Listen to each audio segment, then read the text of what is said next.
गतिविधि पे पिछली बार जो हुआ था, आज से मैं समझता हूँ 10 वर्ष हो गए होंगे, 9.5-10 साल हो गए जब ये जो हुआ था उज्जैन में। तो जो भी हुआ था उसमें इतनी लंबी लंबी बाढ़ लगाई थी कि साहब बाढ़ लगाई हुई है कि जो है उसके अंदर रह के आपको करना है, और उसके अंदर आपको विधिवत सुविधा भी दी है कि पानी के छपकाले में मार दो, ये भी मार दो, इतना मार सकते, छपकाले वगैरह में कोई दिक्कत नहीं है। परंतु अगर आप अर्थात वहां पे क्रीड़ा नाव चलने की कि नाव में भी घूम लो, ये भी कर लो, वो भी कर लो, इस समय कली काल से ग्रस्त है ना, नेतागिरी से ग्रस्त है साहब। तो ये महत्व बढ़ जाता है कि सच बात बताएं। इलाव्रत खंड में जब प्रवेश हुआ आपका, तो आप में तमीज होने चाहिए थे कि हम शंकर भगवान के इलाव्रत खंड में प्रवेश पा रहे हैं। ऐसा थोड़ी आपने नाम नहीं सुना था, नाम सुना हुआ था आपने। सूर्य भगवान के पोते कहला रहे हो आप, ये बहुत बड़ी बात है। शंकर भगवान के क्षेत्र में गए, स्त्री बन गए। शंकर भगवान ने वहां पे व्यवस्था कर रखी है, जो आए यहाँ पे इलाव्रत खंड में वो स्त्री बन जाएगा।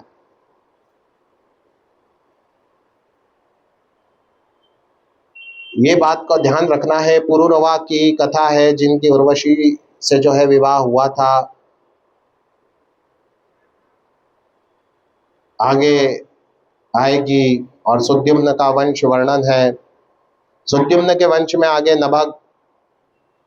नभग की कथा मैं सुनाता हूं जरूर।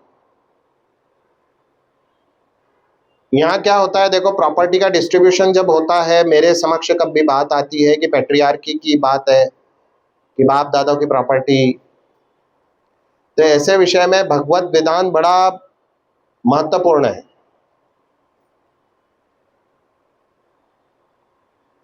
और बहुत अधिक महत्वपूर्ण है। नभग के पुत्र नाभाग, अब जब आप गुरुकुल में पढ़ने गए, भाई बड़े बड़े थे, भाइयों ने क्या करा कि प्रॉपर्टी बांट ली। सब पिता का राज्य था, वो 3 भागों में बांट लिया। चौथे भाई को कहा कि पिता भी संपत्ति होती है, तू पिता को रख ले, तो पिताजी को रख। अब ऐसा नहीं झगड़े आज ही होते हैं, झगड़े तब भी थे।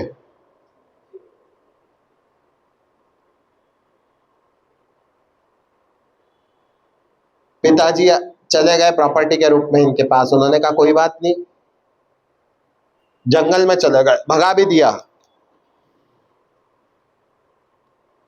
जंगल में चले गए, जब जंगल में चले गए तो जंगल में जाने के उपरांत उस वन में अंगिरा गोत्र के ब्राह्मण यज्ञ कर रहे थे। उन्होंने कहा देखो ब्राह्मण यज्ञ तो कर रहे हैं, देखो हर जगह यज्ञ मिलता है,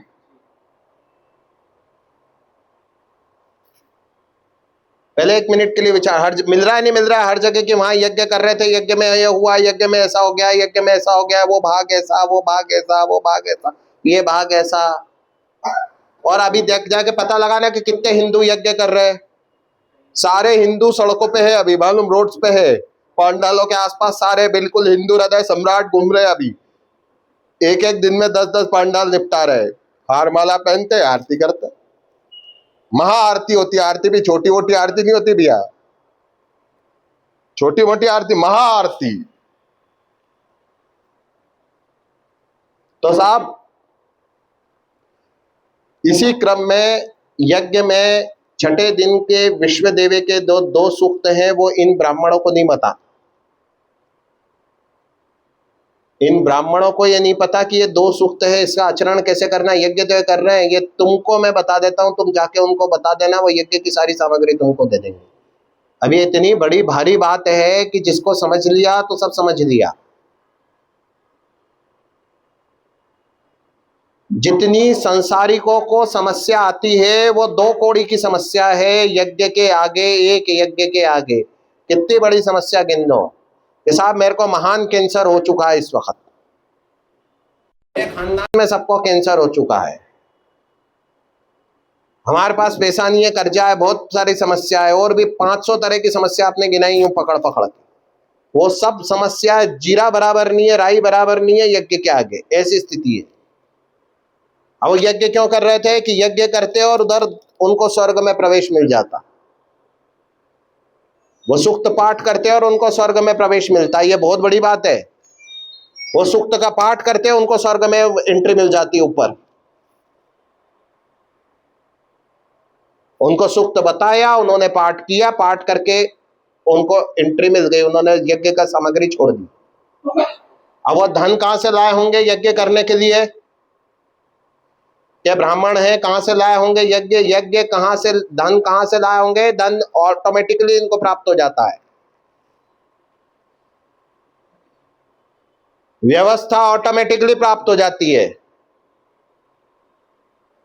व्यवस्था ऑटोमेटिकली प्राप्त हो जाती है, धन ऑटोमेटिकली प्राप्त हो जाता है। बैठने के अवसर भगवान अनुकूल बना देते, क्या चलो यज्ञ में बैठो। यज्ञ के लिए पहले यज्ञोपवीत आवश्यक, स्नान संध्या के नियम आवश्यक। अब बेसिक नियम तो ब्रह्म यज्ञ करने वाला वो ये नॉर्मल नियम है। नॉर्मल अगर कोई करे भी, आज भी करे, 5 मिनट से ज्यादा नहीं लगते हैं, नहीं करना। लेकिन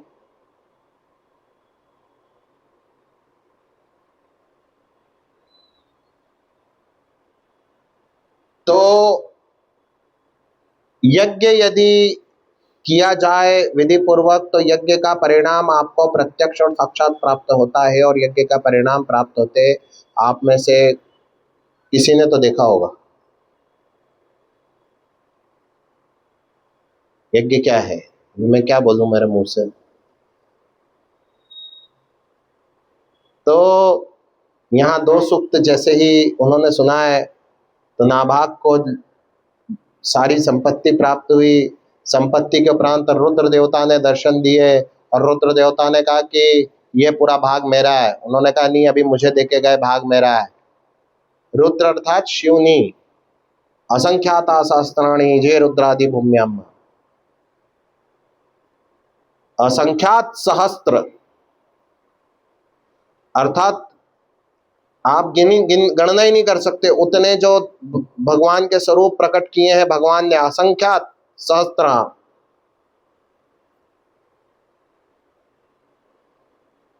उनमें से एक अधिदेवता ने वहां पर दर्शन दिए। शिव के प्रतीक है ना, शिव के प्रतीक है वे, तो वे उन्होंने दर्शन दिए कि ये मेरा भाग है। ऐसे में पिताजी जो बैठे हुए थे उन्होंने कहा हाँ बेटा भाग तो उनका ही है, उनका भाग है, उनको दे दो। उन्होंने कहा हाँ महाराज भाग आपका ही है, मेरे पिताजी कह रहे। उन्होंने कहा अच्छा अब पूरा संसार ले लो तुम। जाके डिबेट नहीं किया कि नहीं मेरे को छोड़ के गए, तुम कौन भाई, कहां से आए हो, मैं खाऊंगा क्या ये नहीं मिलेगा तो। इसके लिए तो मैंने 2 सूक्त बताए थे उनको, रेम्युनरेशन के रूप में मिले मेरे को। ये जो मिला है मेरे को, जो संपत्ति मिली है, मैंने सूक्त बताया, उनने मेरे को ये दे दिया सारा सामान। अरे सूक्त बताया वो पैसे के लिए नहीं बताए, ये पिता ने एंटिसिपेशन किया था। अर्थात तुम बताओगे तो तुम्हारे माथे छोड़ जाएंगे वो सब की, लो ये विद्वान विद्वत शिरोमणि है, इसको इसको इसको दे जाओ, इसको बराबरी कर जाओ। और रुद्र देवता के दर्शन अर्थात लक्ष्मी की कृपा की प्राप्ति।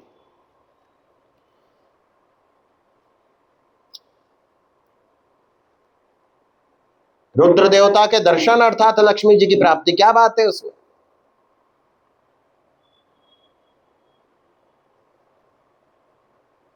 जब शंकर भगवान कृपा करते हैं तो महान वैष्णव का प्रादुर्भाव होता है। इनकी कुल में अम्बरीश राजा ने जन्म लिया। ये ऐसे राजा थे जिन्होंने 1 वर्ष का एकादशी का व्रत किया। 1 वर्ष अर्थात साल भर में 12 एकादशी तो आप ही करते हो। अच्छा ये मैं आपको बिल्कुल चैतन्य करता हूं ये कथा सुनाने के पूर्व, क्योंकि बोलना मेरा कर्तव्य है। मैं मान के चलता हूं कि भाई आप लोगों का जो बेसिक नॉलेज है वो बिल्कुल नहीं है या बहुत कम है या बिल्कुल नहीं है, सभी का ये मानना पड़ता है ना, तभी तो।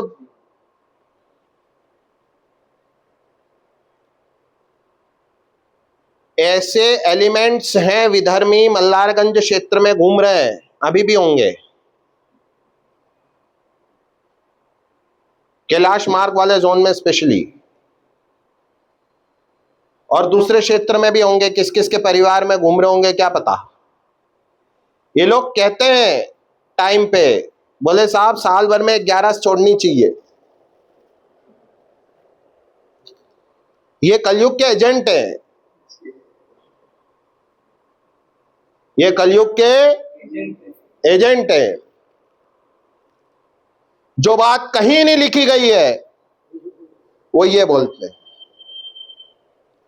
क्योंकि ये लोग कोई मुहूर्त विचार नहीं करते, कोई तिथि विचार नहीं करते। पार्टी सदृश जो है चंदा करके भंडारे वगैरह कर लेते, इधर उधर से पैसा उगाई करते, चंदा करते। तमाम विधर्म की प्रतिमूर्ति है इनके कुल में, किसी ने यज्ञोपवीत नहीं पहनी। मैं कुछ लोग को जानता हूं इनमें से, इसलिए बता रहा हूं आपको। यज्ञोपवीत नहीं पहनी, स्नान संध्या नहीं पहनी, संध्या कभी 3 पीढ़ी से नहीं की कसाब, 4 पीढ़ी से संध्या क्या कहते हैं, किस विधा का नाम है वो पता नहीं, पक्षी का नाम है या पशु का नाम है वो पता नहीं। इससे बड़ी बात क्या, भगवान क्षमा करे 1000 बार। तो संध्योपासन की विधि नहीं मालूम, कुछ नहीं मालूम इनको। सूर्य का उपस्थान पता ही नहीं, कभी किया ही नहीं, तो पता ही नहीं, कुछ भी नहीं पता कि एक 11 छोड़नी चाहिए, 11 छोड़ो 11 छोड़ो, ऐसे फोर्स करते। और लोगों की 11 छोड़वाने के लिए 11 पे ही कुछ भंडारा वगैरह चंदा लेके करवा दिया, और फिर ऐसे चंदे वाले भंडारे पे लोगों से फोर्स करते जो एकादश के व्रती हो कि आप एकादशी छोड़ दो।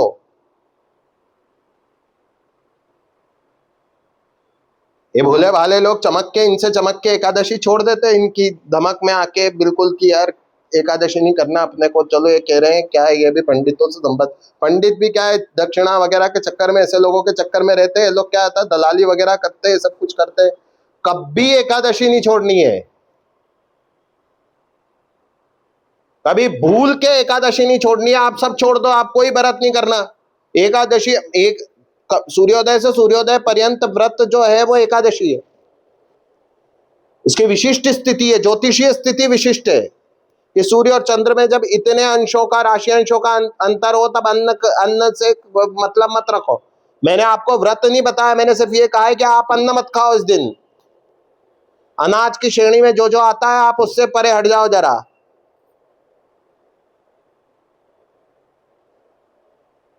ये बताना जरूरी है ना, एकादशी का महात्म्य बताएं तो ऐसी चीजें बताने जरूरी है कि कोई ऐसा चक्कर में आ जाए और आपसे व्रत भंग हो जाए तो।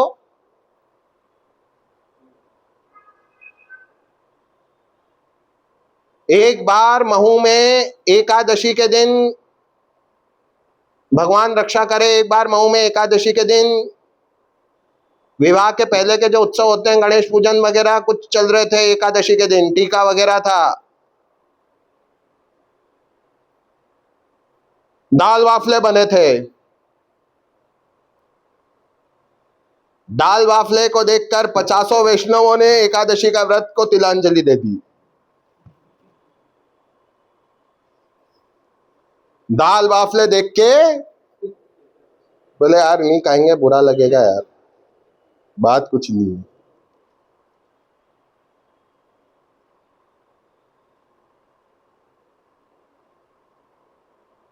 मैंने प्रसंग देखे बचपन से, इसलिए सुना देता हूं कि ये सुनना जरूरी है कि ऐसा कभी आपके साथ हो तो ध्यान दे देना कि यहाँ भगवान की परीक्षा वो है। दाल बाफले त्यज्य है रोज रोज के भी, स्वर्गीय पदार्थ त्यज्य है। यहाँ अम्बरीश ने जब एकादशी की तो उन्होंने 1 साल को 1 दिन माना। ये भी कर सकते हैं कि 1 साल 1 दिन है और 1 दिन में निराहार रहूंगा। आप निराहार रह करके व्रत किया, और ऐसे व्रत वो करते थे, इसी टाइप से व्रत करते थे। व्रत युक्त जीवन था। व्रत क्यों करते हैं? अब जैसे मैं व्रत से हूं, क्यों व्रत से हूं? क्योंकि कहे कि शाम को कथा सुनाना है, श्रद्धा अपनी बनी रहे, अनुष्ठान है, ये अनुष्ठान है, बड़ा अनुष्ठान है। तो विधिवत मैं नहा के आया, अभी आपके सामने मैं नहा के आया, नहा धो के आया, बिल्कुल तैयार होके बैठ गया,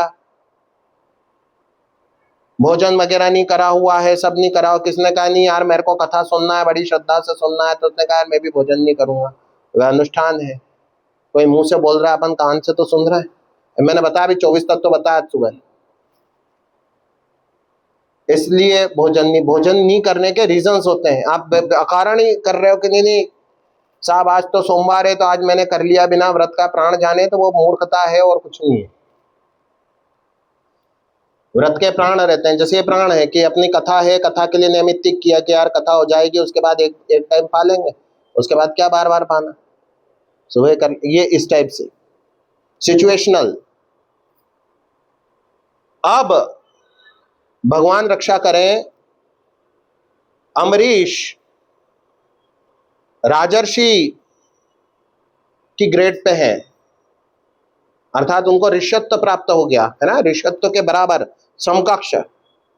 जैसे होता है ना कि राज्य मंत्री का दर्जा प्राप्त, अर्थात चुनाव उनाव कुछ नहीं जीते, एक साधारण सड़क पे घूमते व्यक्ति को बोला दिया कि यार तुम राज्य मंत्री का दर्जा हो, कि तुमको राज्य मंत्री जैसा ही समझा जाए, एक बेटा और एक बेटे जैसा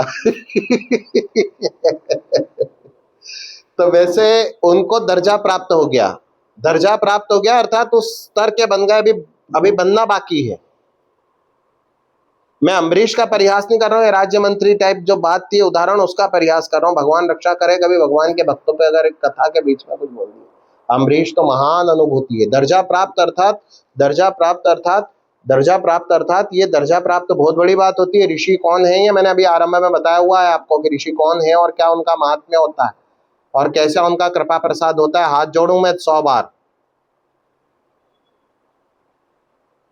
तो साहब अम्बरीश राजा जो थे वो साल भर को एक दिन मान करके और एकादशी करते थे, अर्थात पूरे वर्ष पर्यंत वो कुछ नहीं ग्रहण करते थे। और ऐसे व्रत का नियम है कि जैसे अगला सूर्योदय हो जाए और पारण का समय आए तब आपको पारणा करना है।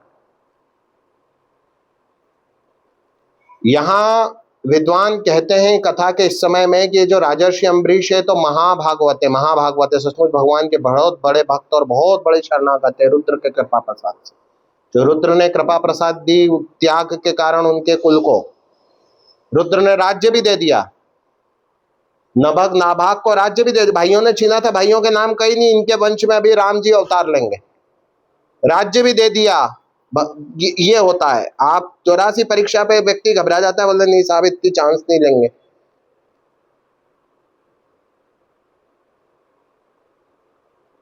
इन्हें सब कुछ प्राप्त हो गया, शासन दे दिया, राज्य दे दिया, संपत्ति दे दी, पुत्र पौत्र आदि दे दिए भगवान रुद्र ने।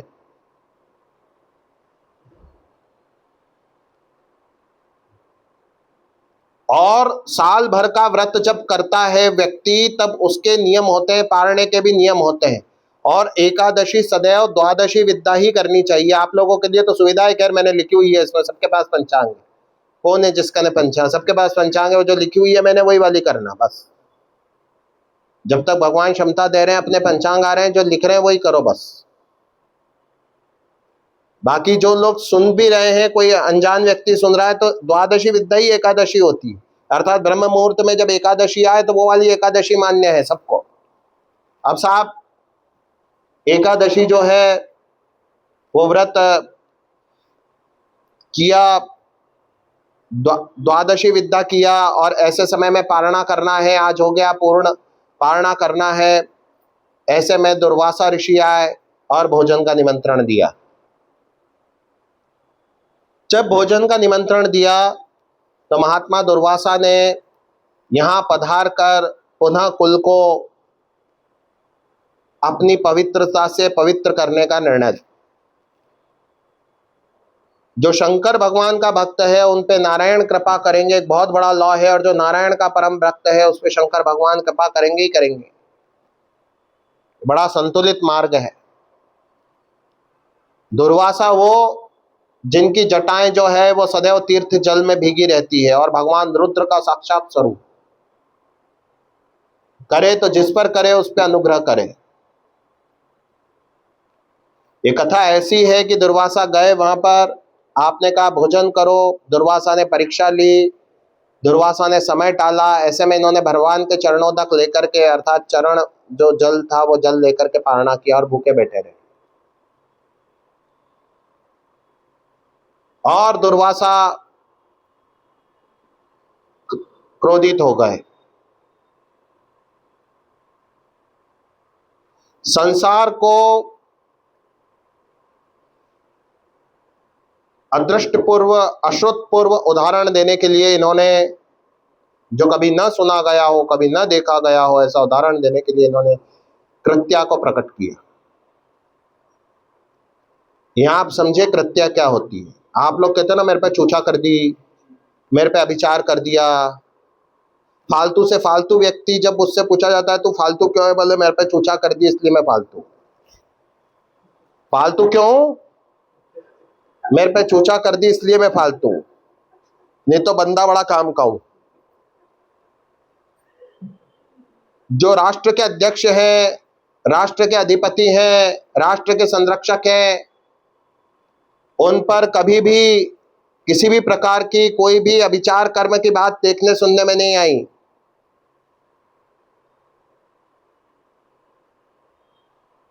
व्लादिमीर पुतिन भरपल्ले से कमाया जा रहा है पैसा, तेल बेच बेच के।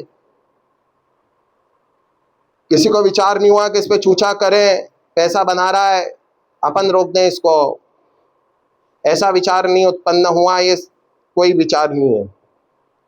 She Jinping rare earth materials का सबसे बड़ा जो है भंडार चीन में है, चीन मैन्युफैक्चरिंग हब है। उसके उपरांत जो है वो धड़ल्ले से काम कर रहा है, बड़ा भारी जो है शस्त्रों का भी वो सौदागर बना हुआ है दशकों से, उस पर कोई चूचा नहीं कर रहा है। नरेंद्र मोदी साहब इन दोनों से बढ़ के इन दोनों के मालों का ट्रेडिंग कर रहे हैं। ये नहीं था कि 10 सालों में इनने चाइना की ट्रेडिंग नहीं की, 100 अरब डॉलर की रोज ट्रेडिंग कर रहे हैं और ट्रेड निरंतर बढ़ता चला जा रहा है। चाइना से ट्रेड बढ़ता चला जा रहा है। अब तो पब्लिकली दोस्ती कर ली, अभी तक तो पर्दे के पीछे थे, अब तो पब्लिकली जाके हाथ मिला लिया। 0.6% कम होगा अगर जीडीपी, तो वहां 5% बढ़ जाएगा। ठीक बात। तो नरेंद्र मोदी साहब इन पे भी कोई चूचा नहीं कर रहा है।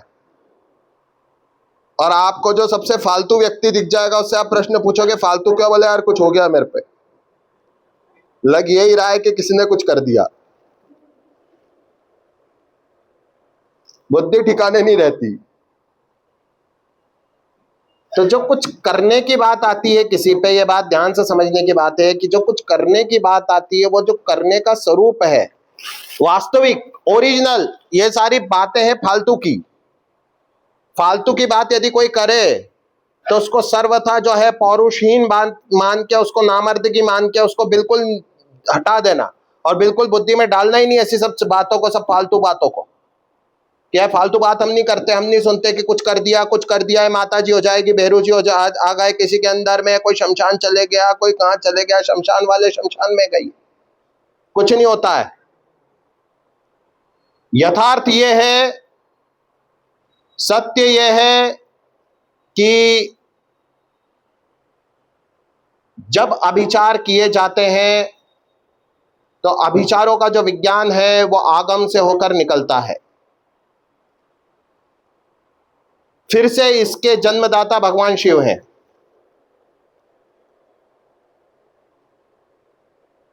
शिव ने प्रकट किए आगम शास्त्र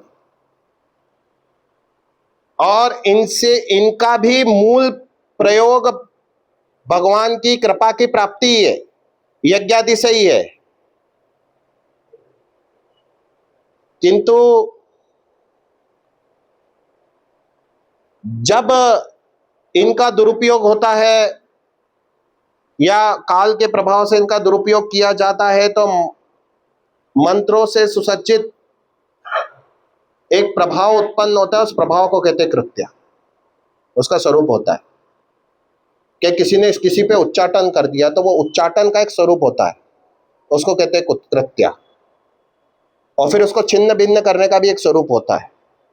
ये तंत्र शास्त्रों में वर्णित है। तंत्र शास्त्र के भी अपने अपने प्रकार है। माहेश्वर तंत्र है, ब्रह्म यामल तंत्र है, यामल तंत्र है, यमल अर्थात जुड़े हुए, ब्रह्म यामल तंत्र, माहेश्वर तंत्र, भूत डामर तंत्र, दत्तात्रेय तंत्र, बहुत सारे तंत्रों के प्रकार हैं, तंत्रों के हिसाब किताब।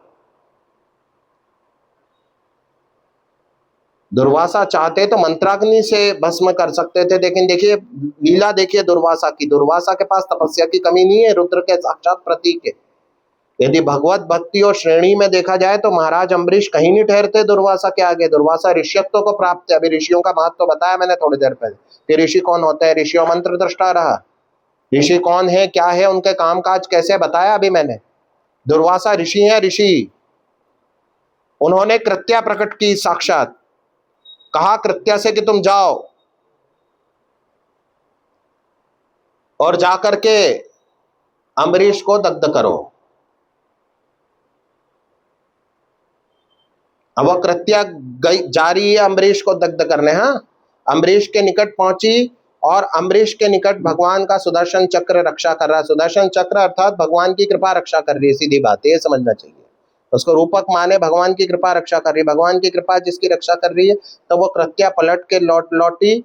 और फिर दुर्वासा जो है, दुर्वासा सब जगह गए किंतु कहीं शांति नहीं मिली। पुनः दुर्वासा जी जो है वो धरती पे आए और अम्बरीश के घर जैसे गए तो अम्बरीश ने चरण पड़ गए कि भगवान आपको आने में इतनी देर कर दी। उन्होंने तो अब तक भोजन नहीं किया था, साल भर हो गए उन्होंने अब तक भोजन नहीं किया, और अब भोजन करेंगे वे।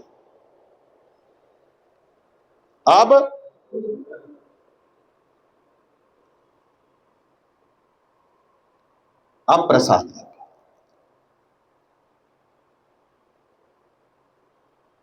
कृत्या जो प्रकट की गई थी, यह अभिचार कृत्यों द्वारा जिस जिस ज्वाला को प्रकट किया जाता है उसको कहते कृत्या।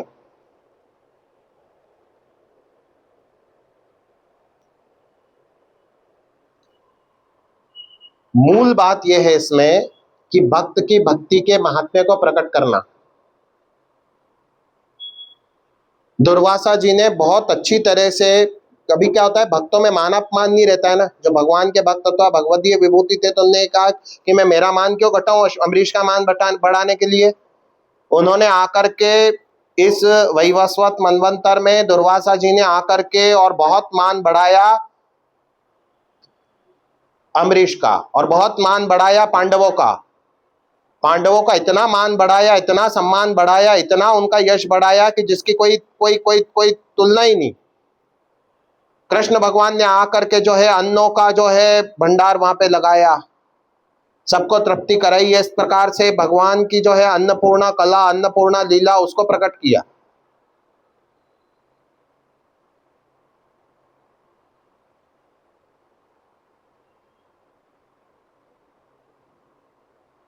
दुर्वासा जी अम्बरीश का मान बढ़ा रहे हैं। अम्बरीश बड़े प्रसन्न हो रहे हैं। दुर्वासा जी का महत्व और महात्म्य कहीं से कहीं तक कम नहीं है, न्यून नहीं है। क्यों? क्योंकि ऋष्यत्व प्राप्त है, रुद्र का साक्षात स्वरूप है। भगवान रुद्रेश्वर साक्षात जो है वो दुर्वासा के रूप में प्रकाशित हो रहे हैं।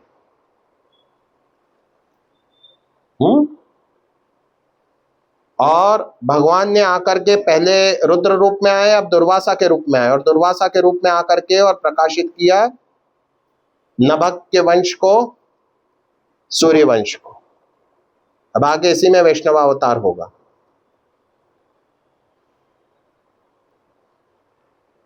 आगे वंशावली बड़ी,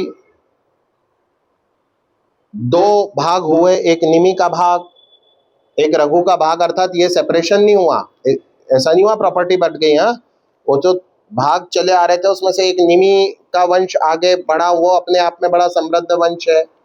इधर रघुवंश बड़ा समृद्ध वंश है, और रघुवंश में फिर दिलीप इत्यादि दिव्य तेजस्वी राजा हुए। महाराज अज हुए। अब जो अज हुए, इसके पूर्व भागीरथ हुए हैं, जिनकी जो है कारण गंगावतरण हुआ और भगीरथी नाम पड़ा गंगा जी का। अज जो हुए वो बहुत कम अवस्था के थे, बहुत कम समय के लिए धरती पर आए। राजा दशरथ के पिता थे अज, अज का पुत्र थे दशरथ। तो दशरथ बहुत छोटे थे जब अज गए भगवान के घर।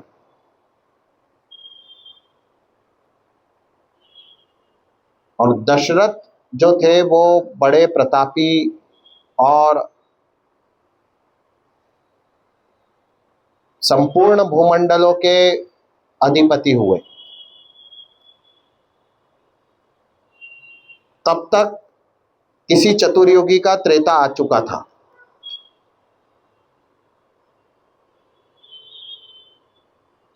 ये विषय जो है हमारी मान्यता अनुसार, अर्थात मेरी व्यक्तिगत मान्यता अनुसार 17वीं चतुर्युगी का विषय है। अर्थात अभी तक 17 चतुर्युगियां हो गई है। चतुर्युगियां छोटी सी बात नहीं है, साल नहीं है चतुर्युगी। एक चतुर्युगी अर्थात सतयुग, त्रेता युग, द्वापर और फिर कलयुग, इसका पूरा समाहार। ऐसे 16 बार हो गए और यह 17वीं बार है। अब इसके एक चतुर्युगी पहले भगवान के जो पार्षद हैं जय और विजय, उनका पुनः प्राकट्य हुआ।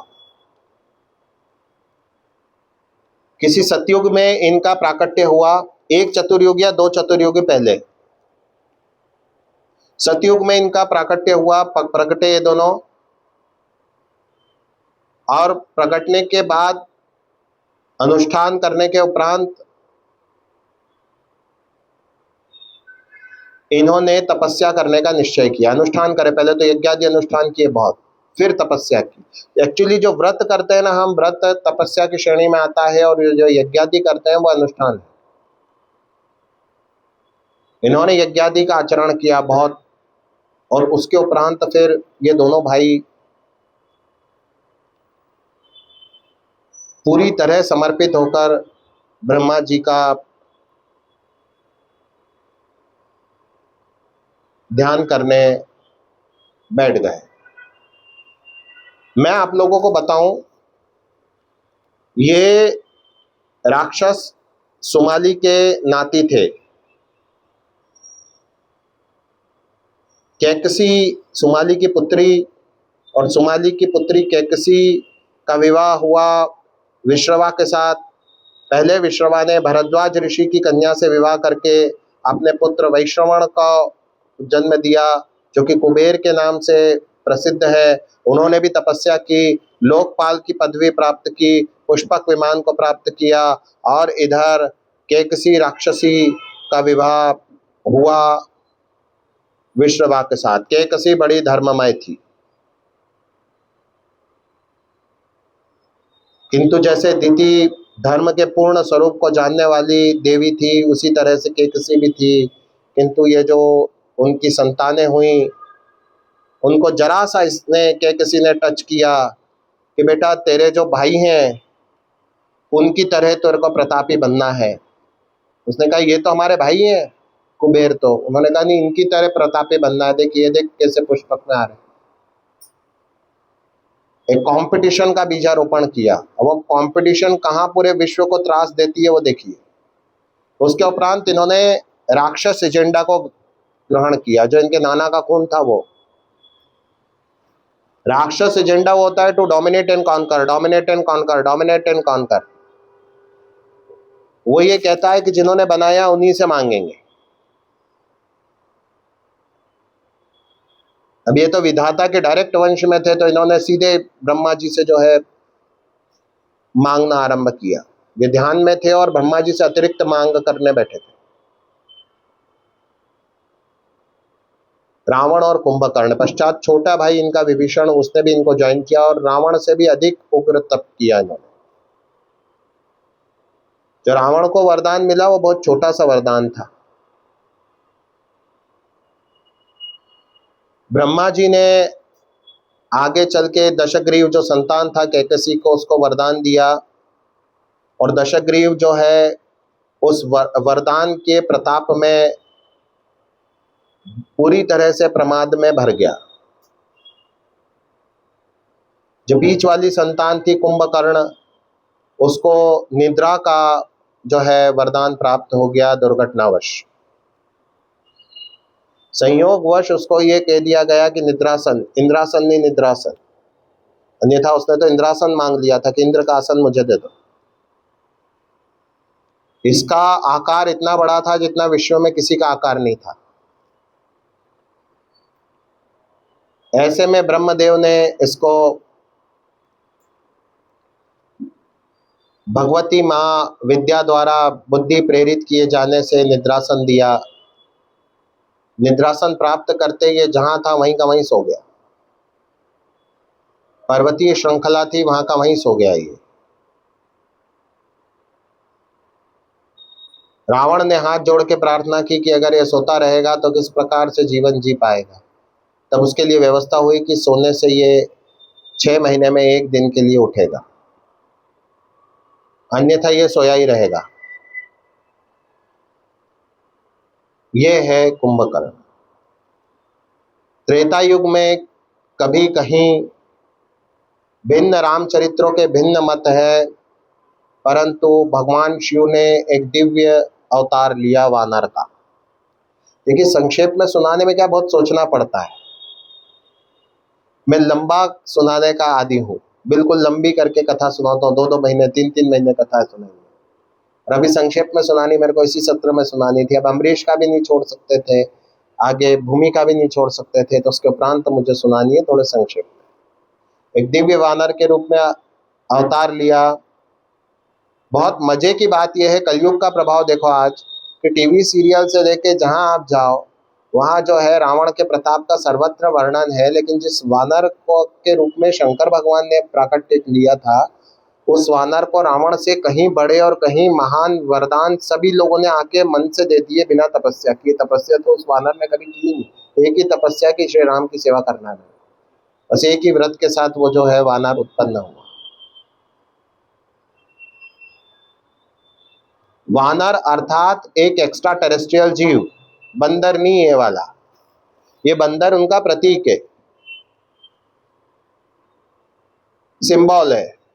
यहाँ इस तरह के कुछ कुछ होते थे, ये गुण थे। बाकी जो जो वानर थे, वो वानरों की जो प्रजाति थी वो प्रजाति ही पूरी तरह से अलग थी। उनके क्या ऑर्गन होते होंगे, क्या उनके, अच्छा धर्म भी है। जैसे हमारे जो धर्म है, हमारे जो नियम है, हम कलयुगियों के लिए जो धर्म है वो मनुस्मृति में है, अथवा महाभारत में भीष्म जी ने जो बताए हुए हैं वो वाले नियम है हमारे लिए। इनके क्या नियम धर्म है ये भी किसी को नहीं मालूम, हमको तो नहीं मालूम। आज भी ऐसे लोग होंगे, बिल्कुल है, पर हमारे पे एक्सेस नहीं है इनका। ब्रह्मा जी ने बिल्कुल वैवस्वत मनवंतर का आरंभ हुआ, नए प्रकार के जो है प्राणी हुए, वहीं पे इनकी सृष्टि कर दी थी, इनके अर्थात इनके पूरे साम्राज्य की सृष्टि कर दी थी। केसरी वानर आ गए थे और फिर जो है ऋक्षराज हुए थे, ऋक्षराज की संतान जो थे बाली और सुग्रीव, वो भी हो गए थे, और इस तरह से इनका एक राज्य हो गया था, एक लोक बना दिया गया था आरंभ में। ये तो बिल्कुल पहली चतुर्युगी में हो गया था। और 12वीं-13वीं चतुर्युगी में रावण नाम का एक महान असुर आ गया था,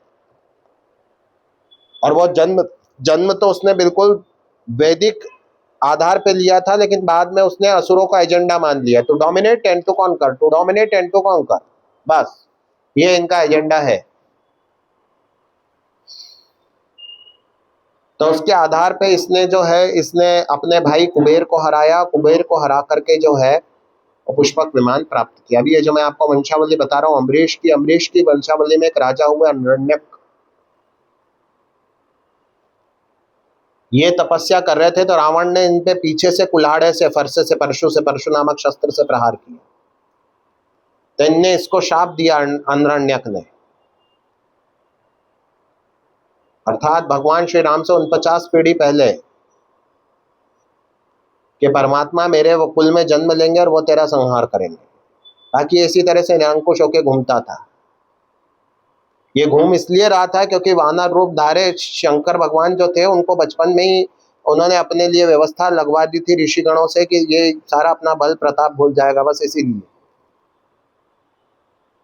फिर अज के पुत्र दशरथ हुए, इनके कुल पूरा प्रतापी है, दिलीप क्या, भगीरथ क्या, अभी मैं कथा सुनाऊंगा, एक एक की कथा बड़ी बड़ी कथा है। रघु स्वयं बड़े भारी दानी थे। इनके कुल में भगवान जो है, भगवान कपिल वाराह का पूजन होता था, अथवा जो कुल देवता है भगवान श्री राम के, अथवा जो भगवान श्रीरंगपट्टम में विराजे हैं उस दिव्य स्वरूप का इनके यहाँ पूजा होती, वो दिव्य स्वरूप था, वो इनके कुल देवता थे। अर्थात कुल में कुल का आरंभ किया था, कुल के जो वो थे, वो तो सूर्य भगवान थे, कुल का आरंभ था सूर्य भगवान का। बाकी इनके जो इष्ट थे वो ये भगवान थे, श्रीरंगम के जो भगवान है वो वाले भगवान। भगवान जब दशरथ जो थे, दशरथ दशरथ में वो क्षमता थी कि देवासुर संग्राम जब भी होते थे, जब दशरथ का जन्म हुआ, दशरथ के जन्म के पहले रावण सब कुछ कांकर कर चुका था और उसके लिए व्यवस्था भी निर्धारित थी। उसने एक्चुअली एक चतुर्युगी पहले पद्माक्ष राजा होते थे, एक थे राजा पद्माक्ष, उनके यहाँ जाके थोड़ी बहुत हरकत करी और एक कन्या का जन्म हुआ। अर्थात सीता जी का जन्म भगवान श्री राम से, जो मूल जन्म है सीता जी का, वो लगभग आप मान लो एक चतुर्युगी पहले हो गया होगा। एक चतुर्युगी का अंतर था। ये लक्ष्मी जी का डायरेक्ट अवतार था और उसके उपरांत जो है एक चतुर्युगी का अंतर आ गया, तब जो है सीता जी का प्राकट्य हुआ। और तब तक वो एक रत्न के रूप में धरती के बीच अंदर रही। जैसे सीता जी धरती के अंदर समाई, वैसे ही जो है निमि वंश में तो पहले ही समृद्धि थी, वहां समृद्धि आ गई। अब ये लोग क्या है कि जीवन मुक्त महात्मा थे और रावण को अधिकार नहीं था जीवन मुक्त महात्माओं के यहाँ जाने का, इसलिए वहां तो जा नहीं सकता था, हाथ पैर भींचता था। धरती पे भी इसके राइट्स खत्म कर दिए थे कि तो धरती पे तूने जाके हरकत नहीं करना, डायरेक्टली कोई हरकत नहीं करेगा तू, जो पुण्य भूमि है वहां तेरे को हरकत नहीं करना। अरण्यक राजा की हरकत लास्ट हरकत थी इसकी। लेडीजों के साथ जो ये अत्याचार करता था उसके लिए इसको रंभा ने शाप दे दिया था। इसकी भी बहुत सारे कंट्रोल हुए, इसके भी। हिरण्यकशिपु निरंकुश था, हिरण्यकशिपु बहुत बड़ा दैत्य था। मैं रावण के इसलिए क्रिटिसिज्म कर रहा हूं, आपको बैठ के बता रहा हूं इतनी सारी बातें, क्योंकि क्या होता है उसको बहुत चढ़ा बढ़ा दिया है ना। ब्राह्मण बच्चे घूमते हैं साहब, अभी घूमने लग जाएंगे नवरात्रि पे, वो मैं रावण का वंशज हूं। और जब से फेसबुक चल गई ना, तब बिल्कुल ऐसे जिम जाने वाले बच्चे एक हाथ में पता नहीं कौन सा हथियार लेंगे, एक बोले मैं रावण का वंशज हूं। ऐसे तो मेरे को मूर्खता पे इनकी बड़ी तरस आता है कि यार भगवान का नाम लो, अपन हनुमान जी की बात करो अगर अपने में बल है तो। हनुमान जी की बात करो, अपन कहाँ किसकी बात कर रहे हैं अपन? उसको रेगुलेट कर दिया गया था। अगर सही ज्ञान हो, किसी को शास्त्र भी पढ़े हो ठीक तरह से, उसको रेगुलेट कर दिया गया था। उसको मना किया था कि अगर तूने वुमनाइजिंग की, माताओं बहनों संबंधित कोई भी अपराध किए तूने, तो तू वहीं जल के भस्म हो जाएगा। तो ये फिर कंट्रोल में चलता था। फिर दूसरे तरीके ब्लैकमेलिंग वगैरह करता था रावण, ब्लैकमेलिंग वगैरह करता था, कैरेक्टर लूज था ये। और इसी प्रकार से इसके कर्म चलते थे रावण के। धरती पे आ नहीं सकता था। देवासुर संग्राम जिसमें दशरथ जाते थे ना, वो असुरों की दूसरी प्रजाति थी। कोई दैत्यों की प्रजाति होगी, कोई दानवों की होगी, कोई असुरों की दूसरी प्रजाति होगी। उनका देवताओं से जब युद्ध हो रहा है तो दशरथ गए वहां पे सहायता करने, वहां पे जाके सहायता करी, वो लोग हार गए पूरी तरह से, ये सब हो गए। सब रावण का मतलब, रावण कहता था रहा है मच्छरों का और तितलियों का नाम भी नहीं लेता हूं मैं, ऐसी ऐसी बातें कहता था। बस उसकी लंका में था, और लंका के अलावा जो दूसरे लोकों में, क्योंकि बहुत सारे लोकों में जूते भी खा के आया था वो। सुतल लोक में गया, वहां महाराज बलि ने मारा इसको, लेडीजों ने इसको गोटी बना के खेला, सब हुआ वहां पे। तो उसने कहा यार मैं इतना बड़ा वरदान वगैरह लेके आया हूँ टू डोमिनेट और कॉन्कर। बोले तेरे से बड़े कॉन्करर है। तो उसने सोचा चलो ऊपर ही चलते, अपने ही ठीक है अपन। बलि ने, अब बाली तो कब ब्रह्मा जी से पहले से लेके आया था, तो बाली ने, महाराज बाली ने उसको जो है इसको बांध दिया अंगद के पलने के साथ। अंगद हुआ था, उसके पलने के साथ बांध दिया। उसने कहा महाराज बधाई नहीं दोगे? बड़ा सुंदर वर्णन है इसका रामचरित्र में, कहे महाराज बधाई नहीं दोगे? कह देते हैं बधाई तेरे को क्या दे। ये क्या हुआ कि बलि जो है, प्रसंग ऐसा, आपको आनंद आ रहा है ना? सुनाऊं मैं प्रसंग, सुना रहा हूं, आनंद आ रहा है। महाराज बलि मॉर्निंग वॉक करते थे समुद्रों के तट पे। इसने कहा, बोले वानरों का भी राजा है, वानरों का लोक सबसे बड़ा गुप्त था, किष्किंधा कहीं जा नहीं सकता था, वरमहल किसी को पता नहीं था। इसने कहा आन दो देखते हैं। जैसे या तो एक महान वानर था, तो रावण को ऐसी ऊंची हाइट और सब कुछ लगी। रावण ने कहा भी दिखाता हूँ इसको। तो उसने उसका जो गदा ली, गदा लेके कभी यहाँ मारे, कभी वहां मारे, कभी यहाँ मारे, कभी वहां मारे। इतने में बाली की मॉर्निंग वॉक पूरी हुई, तो उसने देखा कि कोई कोई मार रहा है, कुछ कुछ लग रहा है, कोई मच्छर सरीका लगा। तो उसने यूं यूं पकड़ा और उसको यूं बगल में दबा दिया और लेके बंदरों की स्टाइल में जो है वो उसमें चला गया। अपने वर्म अपने लोक में चला गया। लोक में जाके जो है इसको पालने से बांध दिया, और फिर इसको पालने में बांध दिया। और जब इसने बोला कि मैं महाराज मेरे को बधाई दो, तो उसको टेबल पे रख के पूछा कि भाई कौन है तू, क्या कर रहा था वहां पे? तो बोला, नहीं मैं रावण हूँ, पुलत्स्य ऋषि का पुत्र। बोला अच्छा अच्छा, पुलत्स्य ऋषि का पुत्र, फिर बैठ तू यहाँ। तो उसको छोटी मोटी टेबल मंगा के बैठाया करा, फिर इससे बात करी। तब इसने जो है चर्चा वगैरह करके बताया कि नहीं साहब मैं रावण हूँ, और रावण होते हुए जो है विजेता, विश्व विजेता था, और मैंने कहा आपका ध्यान में कैसे खींचता, तो ऐसे ही खींच लिया, आ जाओ अपन दोस्ती कर लेते, तो इससे दोस्ती स्थापित कर ली। ऐसी कथा है उसकी। बिल्कुल मैं श्लोकबद्ध बता रहा हूँ, इसलिए मेरे को किताब लिखनी पड़ रही है। मेरे को किताब इसलिए क्योंकि क्या है कि कितना भ्रम हो गया कि एक लड़के ने पूरा पूरा विवस्त्र होकर कपड़े वगैरह खोल के बॉडी जो दिखाना है, जिसको कहते हैं ना शो ऑफ करना, वो शो ऑफ करते हुए फोटो खिंचा। एक हाथ में फरसा पकड़ लिया, एक हाथ में वो खुली हुई वो तो तलवार है, वो तलवार पकड़ लिया और यूं फोटो खिंचाया, और क्या कि रावण का वंशज। अरे रावण का वंशज जो किसके कैरेक्टर पे खुद ही प्रश्न उठा रहा है। कैरेक्टर लूज लोग ये बताते हैं कि नहीं मैं बड़ा सच्चरित्र व्यक्ति हूं।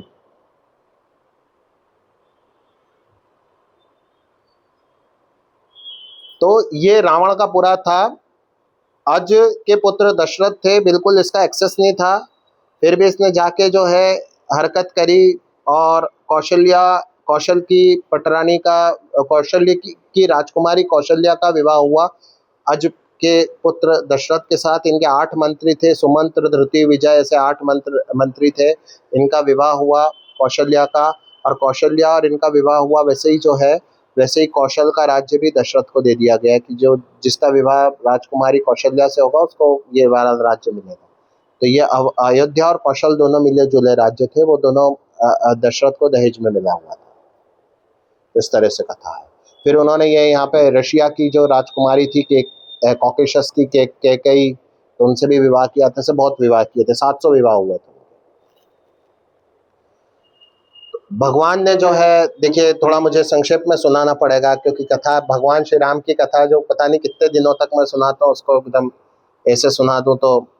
अब भगवान ने जो है आज के पुत्र दशरथ के यहाँ पहले से वरदान दिया हुआ था कि मैं अवतार लूंगा। यहाँ भगवान का व्यूहावतार होना है, यहाँ भगवान का व्यूहावतार होना है, अर्थात 4 स्वरूप में भगवान अवतरेंगे, राम, भरत, लक्ष्मण और शत्रुघ्न। ये सदैव होता है सृष्टि में। कृष्णावतार दुर्लभ है, रामावतार सदैव होता है। कृष्णावतार दुर्लभ है, रामावतार सदैव होता है। कृष्णावतार दुर्लभ इसलिए है कि कब होता है, ये जब होता है तब पता पड़ता है, ऐसे जैसे अपन जी रहे हैं अपने को नहीं पता पड़ रहा है। और रामावतार तो जब होता है तब भगवान जब प्रकटते हैं तो प्रकटते से धरामंडल ही अलग हो जाता है, ऋतुएं चेंज हो जाती है, ऋतुएं स्वर्ग की कहाँ और कहाँ की कहाँ, बिल्कुल एक वातावरण और सब कुछ अलग हो जाता है। राम जन्म सुखमूल, वैसी स्थिति बन जाती है। और कृष्ण अवतार स्पेसिफिक है,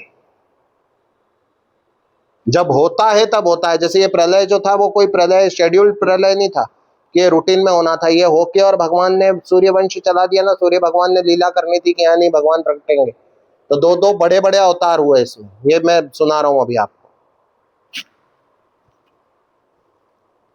कपिल अवतार अभी का नहीं है, कपिल अवतार बहुत पहले के मनवंतरों का है, पता नहीं दूसरे कल्पों का भी हो तो पता नहीं, लेकिन ये जो अवतार है तो बिल्कुल अभी अभी का रिसेंट।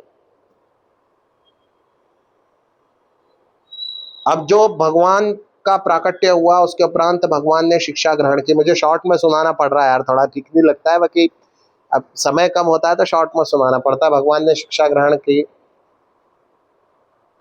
भगवान ने जब शिक्षा ग्रहण की वशिष्ठ जी से, तो वशिष्ठ जी से शिक्षा ग्रहण की कुछ ही दिनों में संपूर्ण कला सीख गए।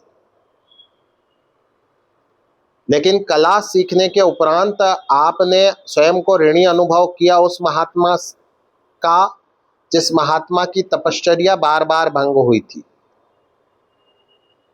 उसका ऋणी आपने स्वयं को अनुभव किया।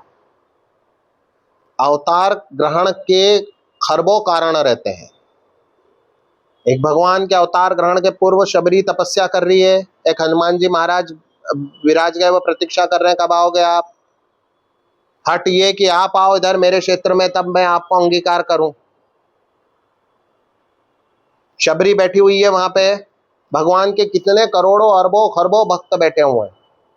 शरभंग, सुतीक्ष्ण, कितने का नाम लिया जाए, कोई नाम की सीमा ही नहीं है। इतने तो हमको पता है, पता नहीं कितने नहीं पता है वो कितने हैं।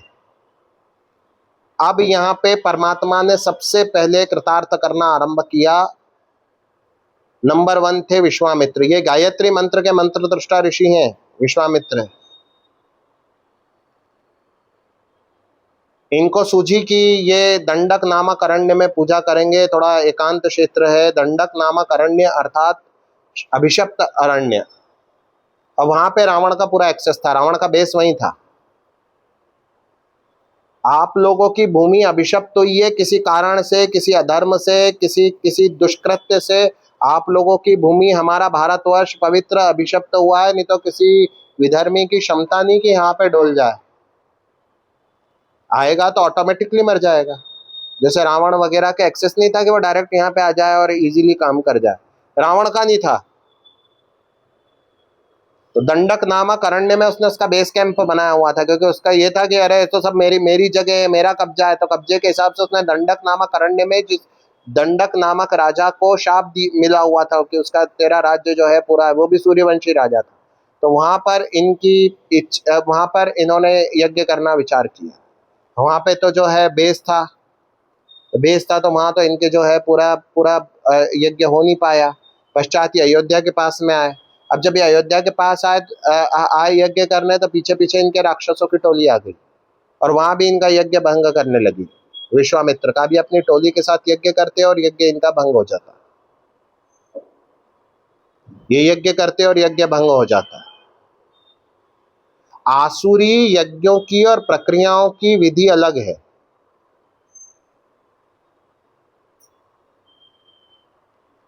इनकी रीति पद्धति अलग है। मंत्र एक जैसे चलते हैं, किंतु इनकी पद्धति बहुत अलग है। तो विश्वामित्र ऐसे में भगवत प्रेरणा से आए दशरथ के पास, और दशरथ के पास आके कहे कि तुम्हारे पुत्रों को मुझे दे दो। अब जो इतनी अवस्था के उपरांत सहस्त्रों साल दशरथ की आयु थी, 1-2 साल नहीं थी, सहस्त्रों वर्ष। और सहस्त्रों वर्ष जब दशरथ की आयु थी, उसके उपरांत उनको पुत्रों की प्राप्ति हुई थी। और वो पुत्र जो थे, जिनका आकर्षण ऐसा कि 1 सेकंड के लिए भगवान महाराज दूर नहीं करते, और उनको कह रहे हैं कि दे दो। किसी प्रकार के जो इन लोगों के बीच में विवाद हुआ होगा कि महाराज मैं चलता हूँ साथ में, रावण को मेरे बालक कहाँ रोकेंगे। रावण के अनुचर को जरा कोई परेशानी हुई तो रावण खुद आता है, फिर तो डायरेक्ट उसके विमान पे चढ़ के। उन्होंने कहा नहीं, तेरे ही पुत्र चाहिए। अब जैसे श्री राम और लक्ष्मण प्राप्त हुए, मेरा बताने का उद्देश्य ये है क्योंकि मेरा भाव एक ही जगह रुका हुआ है। वैसे ही आकर इन्होंने ब्रह्मर्षि विश्वामित्र के, जैसे लेके चले तब सांझ हो गई थी, वैसे ही इन्होंने ब्रह्मर्षि विश्वामित्र के चरण दबाए। ये पुरस्कार मिल गया विश्वामित्र अर्थात गादी पुत्र विश्वरथ को। इनने बार बार तपस्या की और बार बार भंग हुई। इनका कंपटीशन थी ब्रह्मर्षि वशिष्ठ के साथ। आज वशिष्ठ ने इनके साथ ब्रह्म को भेजा और इनको एकाकी सानिध्य प्राप्त हुआ ब्रह्म का, और ब्रह्म इनके चरण दबा रहे हैं। वो केवल इनके ही दबाए, इतने तो वशिष्ठ के भी नहीं दबाए जितने ये विश्वामित्र के दबा रहे हैं, ये गुरु महाराज। और उसी कंपटीशन में ये पूरी कथा है, परंतु चूंकि मेरे पे बाउंडेंस है टाइम की और बुद्धि की भी, कि सभी के दिमाग में विषय जाना चाहिए, तो थोड़ा कम सुनाना रहता है ना, कि सुनाने वाला तो बैठ के घंटों सुना रहा है, लेकिन जो सुनने वाला है उसकी एक कैपेसिटी है रखने की। तो साहब विश्वामित्र के जब वशिष्ठ से प्रतिस्पर्धा हुई, तो प्रतिस्पर्धा के आरंभिक दिनों में शंकर भगवान से उन्होंने लोकोत्तर भी सारे शस्त्र ग्रहण कर लिए।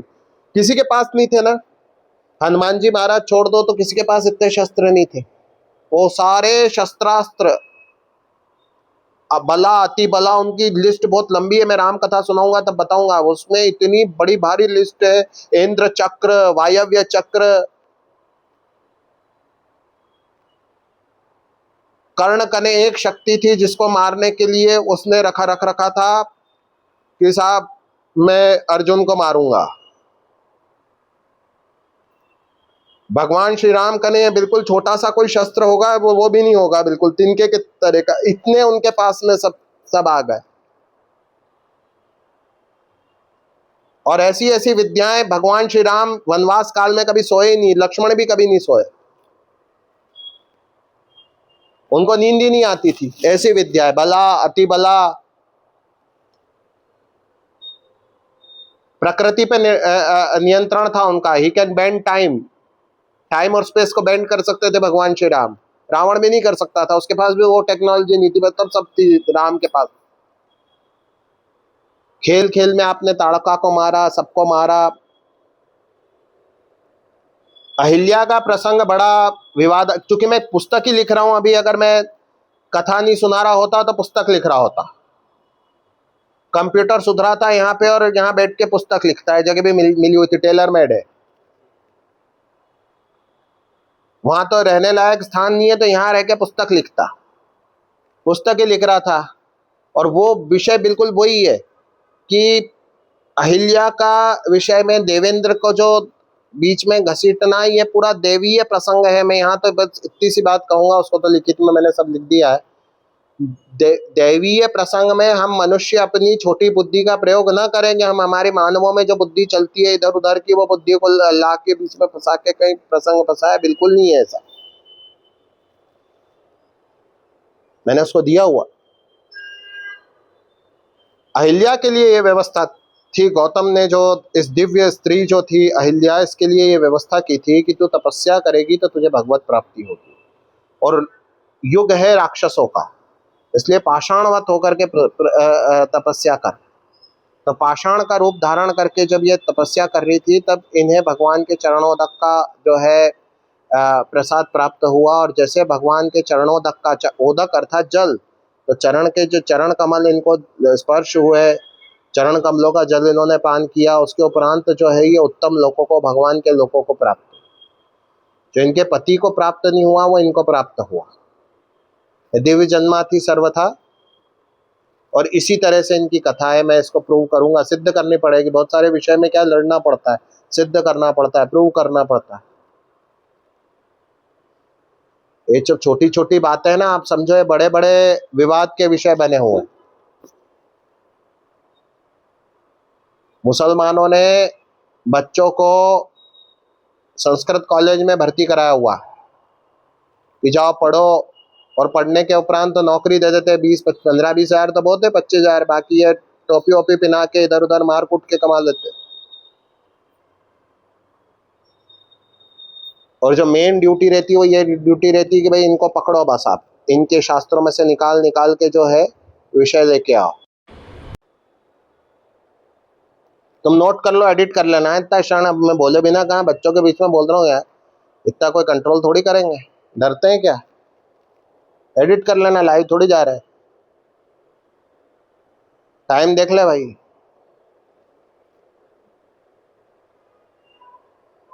अहिल्या तपस्वी नहीं थी, उसको भगवान लोक की प्राप्ति हुई। भगवान के चरण किसी कैरेक्टर लोस को प्राप्त नहीं होते, भगवान के चरण जिस पे लगते हैं वो दिव्यात्मा होता है। ये हमेशा ध्यान रखना, भगवान के चरण ऐसे ही लग जाएंगे और भगवान आशीर्वाद दे देंगे। पाप अगर किसी के द्वारा होता है तो जूते खा के प्रायश्चित करना पड़ता है, ऐसे प्रायश्चित नहीं होता। प्रायश्चित में भगवान के चरण नहीं लगते कि डायरेक्ट भगवान के चरण लग जाए, वहां जलालत भरी रहती है, अपमान भरा रहता है।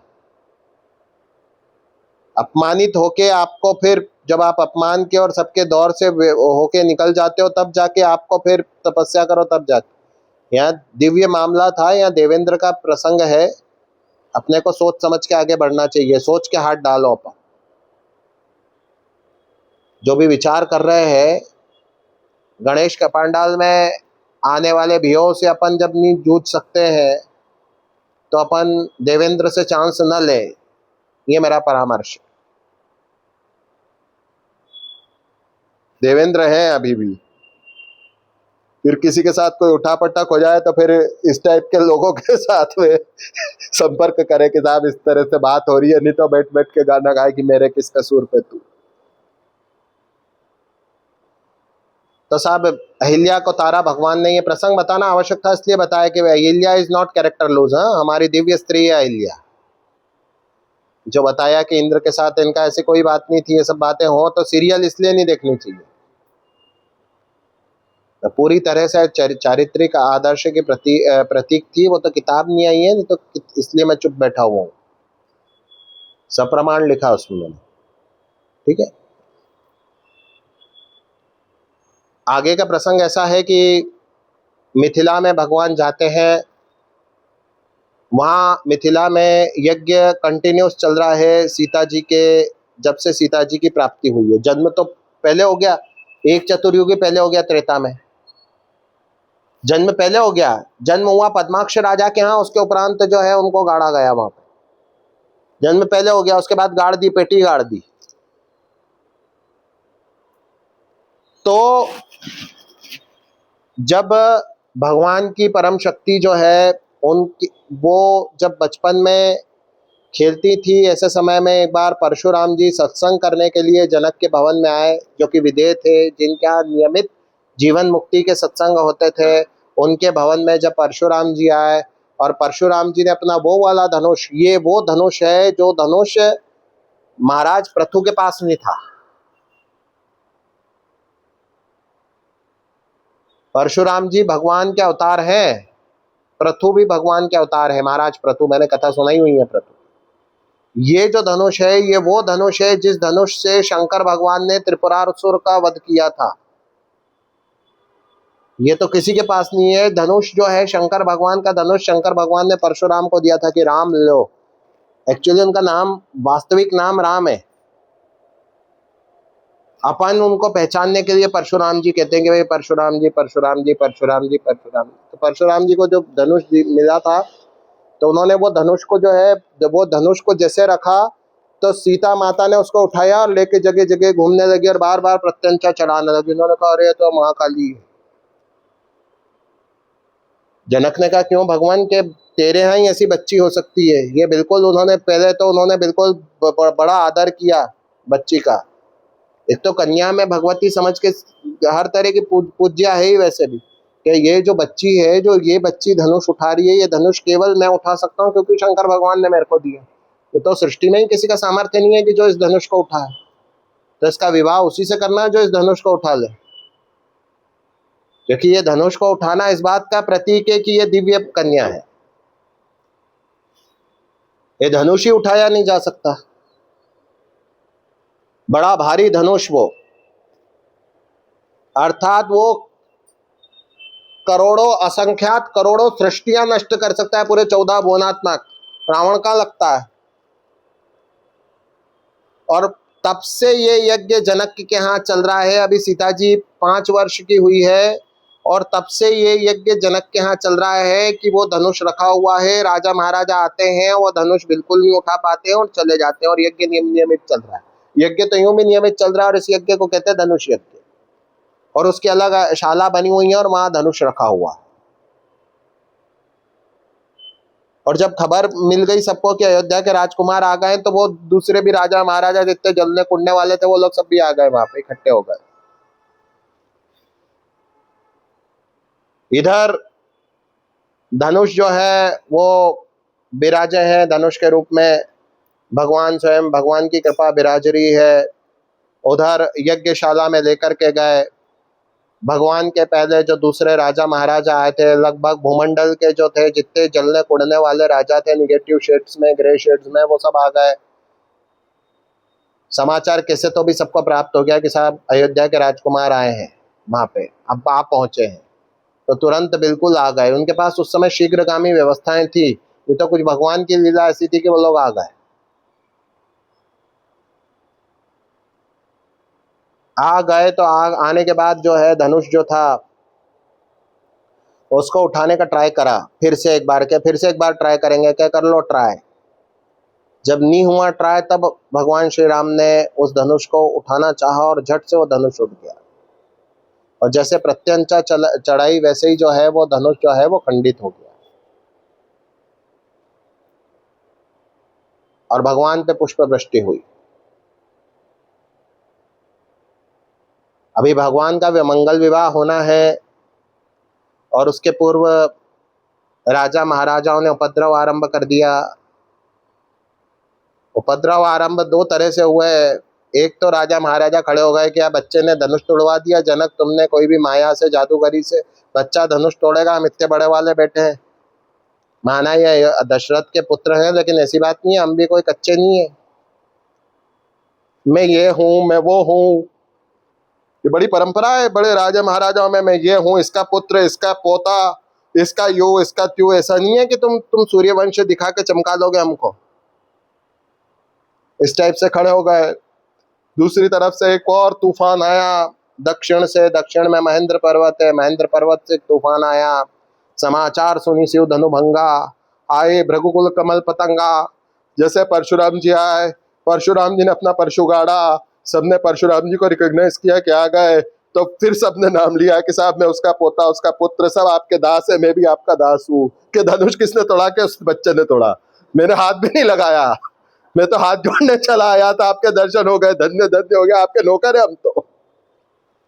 1 मिनट पहले भी उन्होंने अपना नाम लेके बखाना था कि साहब मैं वो राजा, उसका पोता डरते। और इतने में जैसे ही समाचार सुनी शिव धनुभंगा, आए भृगुकुल कमल पतंगा, उन्होंने आके परसू रखा।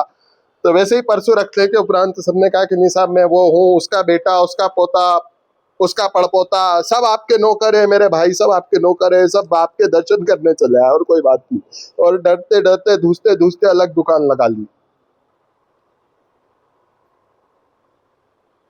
यहाँ परशुराम का अवतार काल पूर्ण हुआ और भगवान परशुराम को जो है भगवान ने अब प्रशिक्षण का जो है दायित्व दिया कि अब परशुराम जी जो है वो भगवान का स्वरूप होते हुए और प्रशिक्षण का कार्य करेंगे और सप्तर्षि मंडल में आगे शामिल होंगे। आगे के मनवंतरों में परशुराम जी सप्तर्षि मंडल में सम्मिलित होंगे। आप तपश्चर्या में प्रवृत्त हो गए, महापुरुषों को आप प्रशिक्षण देते हैं समस्त शस्त्र शास्त्रादि का। विश्वामित्र के भांजे हैं आप। एक विवाद होता है लक्ष्मण जी और परशुराम जी के बीच में, बड़ा मधुर है, बचपने में है लक्ष्मण जी। 6-6 साल के हैं राम लक्ष्मण, सब 1-1 2-2 मिनट का अंतर है। 6 साल के लक्ष्मण जी, 6 साल के राम जी, 5 साल की सीता जी।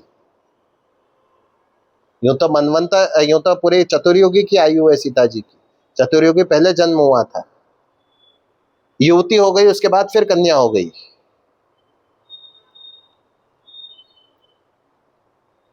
तो भगवती की बड़ी विशिष्ट लीला है लक्ष्मी जी की। अभी भगवती के साथ विवाह हुआ, दशरथ जी आए, बड़ा सुंदर विवाह हुआ, अश्रुतपूर्व, अभूतपूर्व, दृष्टपूर्व विवाह हुआ।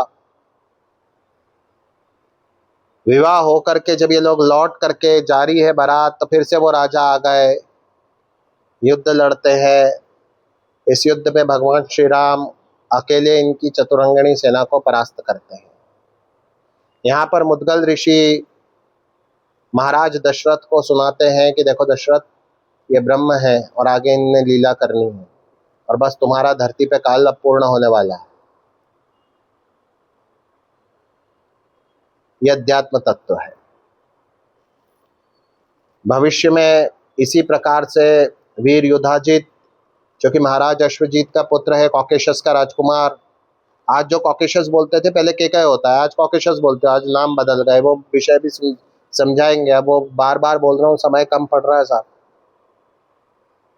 लिखूंगा उसको पुस्तक में, समझाऊंगा भी सही, आप बोलोगे तो राम कथा सुनाने बैठूंगा कभी कभी, क्या मतलब नवरात्रि में बैठूंगा किसी आगे।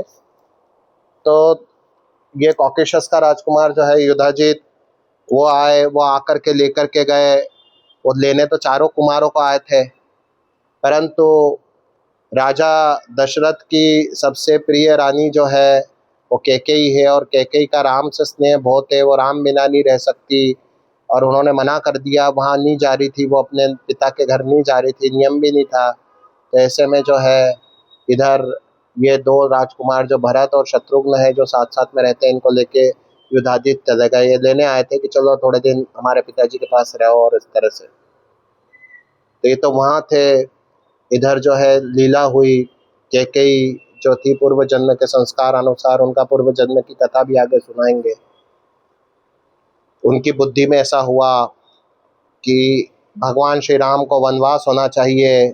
इधर वन में जो विभूतियां हैं वो प्रतीक्षा कर रही है, उनकी प्रतीक्षा पूरी हो रही है। जैसे जैसे कोई बहुत भूखा है और एकदम से बहुत समय का प्यासा है और एक बूंद पानी के लिए कितना वो तरस रहा है, युगों से, युग युगांतर से, मनवंतरों के अंतर से, कल्प कल्पांतर से, वैसे कैसा प्यासा हो गया, वैसे प्यासा हो रहा है, सब लोग प्यासे हो रहे हैं। वहाँ पे विभूतियाँ बैठी हुई, अगस्त ऋषि है, शरभंग है, सुतीक्ष्ण है, सब है। और इधर जो है भगवान ने वन गमन का निर्णय लिया। पहले दशरथ को आध्यात्मिक ज्ञान दिया अध्यात्म रामायण के अनुसार, फिर सीता जी को कहा वन में गए आप। भरत जी जैसे ही पूर्ण हुआ आपका मामा के यहाँ रहना, आपके मन में विचार आने लगे। इधर दशरथ का धरती पर काल पूर्ण हुआ, भगवान ने आज्ञा दी कि तुम स्वर्ग में विश्राम करो। अब धरती पे तुम्हारा जो काल है, काल खंड है, जितनी तुम्हारी आयु थी वो पूर्ण होती है, तुम स्वर्ग में विश्राम करो, वैकुंठ में बाद में चलेंगे, साकेत में बाद में, सब साथ में चलेंगे। दशरथ जी स्वर्ग में विश्राम कर रहे हैं और इस समय भरत जी आते हैं, बड़े शोक की स्थिति है। देखो मुझे इस टाइप से सुनानी पड़ रही है आपको, पर मेरी ये इच्छा थी कि मैं पूरा रामचरित्र सुनाऊंगा एक सत्र में बैठ के, इसलिए इसी से सुना रहा हूँ, है ना। सभी सुनाना था, बहुत बड़ा विषय है, ह्यूज टॉपिक। अधिक मास में फिर इसकी पूर्ति हो सकती है। तो साहब फिर दशरथ जी जो है अज के सुत वो वहीं है स्वर्ग में, और यहाँ धरती पर तीनों रानियां शोकाकुल, भरत जी, शत्रुघ्न जी और पूरा समाज। यहाँ निषाद राजगुह के रूप में महान मित्र श्री राम के बाल्यावस्था से है वे है। केवट नाम की एक महान विभूति है जिनने भगवान के चरण पखारे हैं, वो सब पूरा का पूरा समाज भगवान के पास जाता है कि भगवान आप लौट चलो, हम वन में रहते हैं। लेकिन भगवान की विभूतियाँ भगवान की प्रतीक्षा कर रही है, भगवान व्याकुल है। इधर जैसे ही आप आते हैं उस अंधकार मय वन में, जिस वन का नाम है दंडक, दंडक नामक वन में आते हैं, उस अरण्य में आते हैं। उस अरण्य में आपकी लीला आरंभ होती है। वहाँ पक्षियों का राजा, एक नई प्रजाति है पक्षियों की। कोई पक्षी नॉर्मल वाला गिद्ध नहीं है जो दिख रहा है उड़ने वाला, वो गिद्ध नहीं है, वो गिद्ध के रूप में मनुष्य, इस प्रकार से एक पक्षियों की एक दिव्य प्रजाति है, उस प्रजाति के देवता है। तो वो देवताओं में से एक जो है जटायु, जो उनके राजा होते थे, उनसे मैत्री स्थापित होती है। उनके पिताजी के मित्र थे, काका जी थे वो। तो जटायु को जो है बड़ी भगवान का सानिध्य प्राप्त होता है इतने समय तक। उधर जो है भरत जी भगवान की चरण पादुका को भगवान का स्वरूप मान के शासन करवाते हैं। चरण पादुका के कमाल क्या होते हैं, अयोध्या में ये भी कथा मैंने सुनाई भी हुई है। चरण पादुका के यज्ञ करवाए, पूजा करवाई है वहाँ पे बिठा के। तो भगवान की चरण पादुका के क्या चमत्कार हैं वो वहाँ देखने को मिलते हैं। केवल भगवान की चरण पादुका, भगवान का श्री स्वरूप तो है ही नहीं, केवल चरण पादुका, केवल चरण पादुका भगवान की। तो चरण पादुका के ऐसे ऐसे दिव्य कमाल होते हैं। इधर जो है भगवान दक्षिण में राक्षसों से आमना सामना होता है। कितने राक्षसों को भगवान ने निज धाम प्रदान किया, खरदूषण इत्यादि आए, त्रिशिरा आए, उनको भगवान ने निज धाम प्रदान किया, अपना धाम दिया। आगे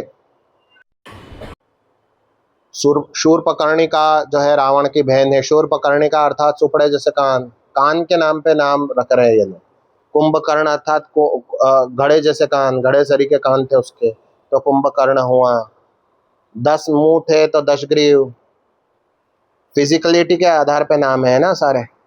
तो शूर्पकर्णी का नाम थी, अपन उसको काट के जो है बोलते हैं अपभ्रंश, आज की भाषा में बोलते हैं शूर्पणखा या शूर्पणखा। शूर्पणखा वगैरह कोई संस्कृत नाम नहीं है। बाबा लोग आजकल संस्कृत के लिए लठ लेके खड़े हैं, संस्कृत में बोलना पड़ेगा ना, तो संस्कृत में बोल के बता रहे हैं। बाबा ने करेक्ट किया कि नहीं किया, वीडियो जाके देखना कि शूर्पकर्णी का नाम बताया, आज तक नहीं बताया। डर लगता है मेरे को भी, अपने को चमका दिया तो अपन कहाँ से लाएंगे संस्कृत। तो शूर्पकर्णी का जो है वो वहां जाके आवारागर्दी करने लगी। इस शूर्पकर्णी का जो हस्बैंड था वो दैत्य वंश का था, उससे इसकी ब्याह किया था। कालका का पुत्र था विद्युज्जिह्व। काल कालकीय नाम के असुरों का एक कुल था, उसका नाम एक प्रजाति थी पूरी, उसका नाम था कालकेय। उस पूरी की पूरी प्रजाति को रावण ने मारा, इसके हस्बैंड समेत। शूर्पकर्णिका के हस्बैंड को मारा रावण ने,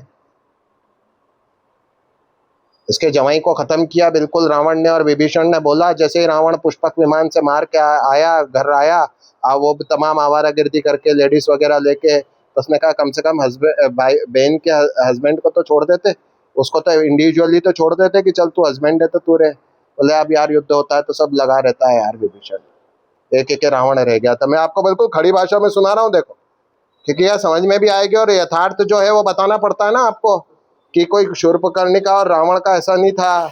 इधर शूर्पकर्णिका रावण के पास जाती है, वो अपने वाले भाई बहन नहीं थे ये, कि जो अपने भाई होती है और बहन होती है कि बहना मेरी है। और आजकल फेसबुक पे और व्हाट्सएप पे आने लग गए कि बहन के लिए रावण खड़ा हो गया था और बहन के लिए तुमने, इस टाइप के पागल सरी की बातें आती। रावण वावण कोई खड़ा नहीं हुआ था बहन के लिए, उसने उसको आवारागर्दी की बात बताई थी कि ऐसी सुंदरी है, वैसी सुंदरी है, ये सुंदरी है, वो सुंदरी है। तो उसका काल उसको खींच के ले गया वहां पे, तो ये मरीज के पास गया उठाने के चक्कर में। इसको पता था कि ये यहाँ पे हाथ नहीं डालना है, स्ट्रेट फॉरवर्ड हाथ डालेंगे तो कट जाएंगे यहीं पे। आइडिया था, यूं पुलत्स्य का पोता था, विश्रवा का पुत्र था, कोई नॉर्मल नहीं था। तो ये गया वहां पे, जाके वहां पे इसने विप्लव मचाए, तमाम जो है स्वर्ण मृग बना। स्वर्ण मृग भी ओरिजिनल हिरण नहीं है, स्वर्ण मृग क्या है, एक विचित्र प्रजाति है। कि सीता जी कोई ऐसे नहीं कि मांस खाने के लिए मांग रही, मांस खाने के लिए नहीं मांग रही थी। जैसे आज खिलौने होते थे, पर आज के खिलौने क्या है, आप सेल से चलते, बैटरी से चलते, बैटरी चली बंद हो गई। वो कार वगैरह आती है नहीं, मेरे घर के सामने मिलती है वो कार, वो इस टाइप की 5-5, 10-10 हजार की। तो बच्चा बता रहा था कि भंगार में नहीं बिकती है, भंगार में नहीं बिकती साहब। इतनी रद्दी उसका जो है मैटर रहता है पूरा, रोज हर दूसरे दिन झगड़े होते हैं, दुकानदार जो है उनको झगड़ना पड़ता है। माँ बाप आते चिल्लाते हैं, बच्चे आते हैं रो रो के लेके जाते हैं, कोई बच्चे का दाव लग जाता है, माँ बाप दिला देते हैं, 10,000 से निपट जाते हैं। और खराब हालत है। और ये खिलौना लाइव है, ये जीव ही उत्पन्न, जैसे मैंने यज्ञ पशु बताया था ना, वैसे ये जीव ही जो है वो जीव ही उत्पन्न करे गए हैं। वो उनका काम ही यही है, मैटर यही है कि ये जीव जो है, ये जीव मनोरंजन करेंगे सबका। ऐसा इतनी दूर उनकी सीमा रहती है, 2 हाथ उनकी सीमा रहती है, उतनी दूर फुदक फुदक के जाना, फुदक फुदक के चलना, कुछ भी खाना पीना कुछ नहीं। और सुगंध आती है, इनमें से बहुत सारे इनके गुण रहते हैं, और बिल्कुल सोने सरी का कलर रहता है, तो बड़ा आकर्षित करता है, वो चित्ताकर्षक रहता है। तो राजकुमारियों को, बच्चियों को बहुत अच्छा लगता है कि अरे देखो कितना सुंदर खेल रहा है, कैसा। जैसे रंगोली बनाने का, मेहंदी लगाने का शौक था, वैसे ट्रेडिशन ही ऐसी थी कि ये सब खिलौने थे इनके। ऐसे पक्षी भी होते थे उस समय, शुकी वगैरह, ऐसे बहुत सारी चीज होती थी। तो ये बड़ा, इनको बड़ा इंटरेस्ट आता था। तुमने कहा भगवान ये मेरे को मिल जाए तो मैं अयोध्या लेके चलूं इसको, बस वनवास काल होने ही वाला था, 1.5 साल रह गए थे। अच्छा 14 साल उस समय बहुत कम होते थे। 14 साल के लिए इसलिए भगाया है क्योंकि 14 साल में जो युवराज पद पे बिठाया है, वो युवराज पद कैंसिल हो जाएगा 14 साल में। 14 साल और 1 महीना हुआ तो युवराज पद कैंसिल हो जाएगा। इसलिए भरत ने कहा कि नहीं साहब, एक भी दिन ऊपर हुआ तो मेरे को जीवित नहीं पाओगे आप, कि आप युवराज काल में लौटो। इसलिए 14 साल के लिए भगाया। 14 ही साल के लिए क्यों भगाया, इसलिए भगाया, ये शास्त्रोक्त नियम है। जो भी हो खैर, वो उसको पकड़ने के लिए, वो तो भगवान को देख के ऐसे भागने लगा, बिल्कुल लाइट की स्पीड से भागने लगा। तो क्या ये कोई ओरिजिनल थोड़ी है। अब ये खिलौने वाली कार अगर 500 किलोमीटर और की स्पीड से चलने लगी, यूं फर्राटे से दौड़ लिया, आपने कहा 1 किलोमीटर तो कम से कम अपनी निगाह देख रही थी ना यार खुले मैदान में, कम से कम वहां वो फर्राटे से भगी वो वाली कार। बोले ये कार थोड़ी है यार, ये वहां तक जाए और बंद हो जाए, बैटरी बंद और कार बंद। और ये कार तो दौड़ी है, था देयर इज समथिंग फिशी। सही बात है, नहीं बात है। तो ये उसने कहा यार इसमें कोई चमत्कार की बात है। वैसे भगवान ने कहा कोई चमत्कार की बात है कि भगवान लाओ ना, इसको लाओ, बड़ा दिव्य है, तो भगवान इसके पीछे चले गए। इसके पहले जिद करने के पहले सीता जी ने त्रिगुणात्मक स्वरूप धारण किए, सत्य रूप में भगवान के हृदय में आ गई। देखो हाँ, सत्य रूप में भगवान के हृदय में आ गई। रज रूप में जो है आप अग्नि में समा गई, और तमोमय सीता है वहां पे, तो इन्होंने जिद करने की लीला करी। भगवती ने संदेश दिया कि जिद नहीं करना है।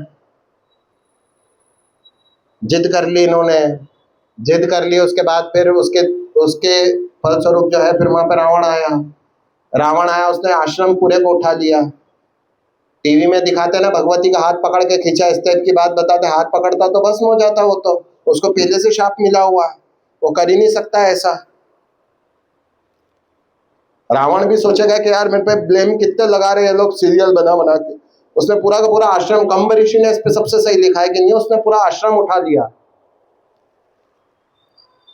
सब पूरा का पूरा आश्रम उठाया और ले जाके उसने अपने जंगल में रख दिया वहां पे।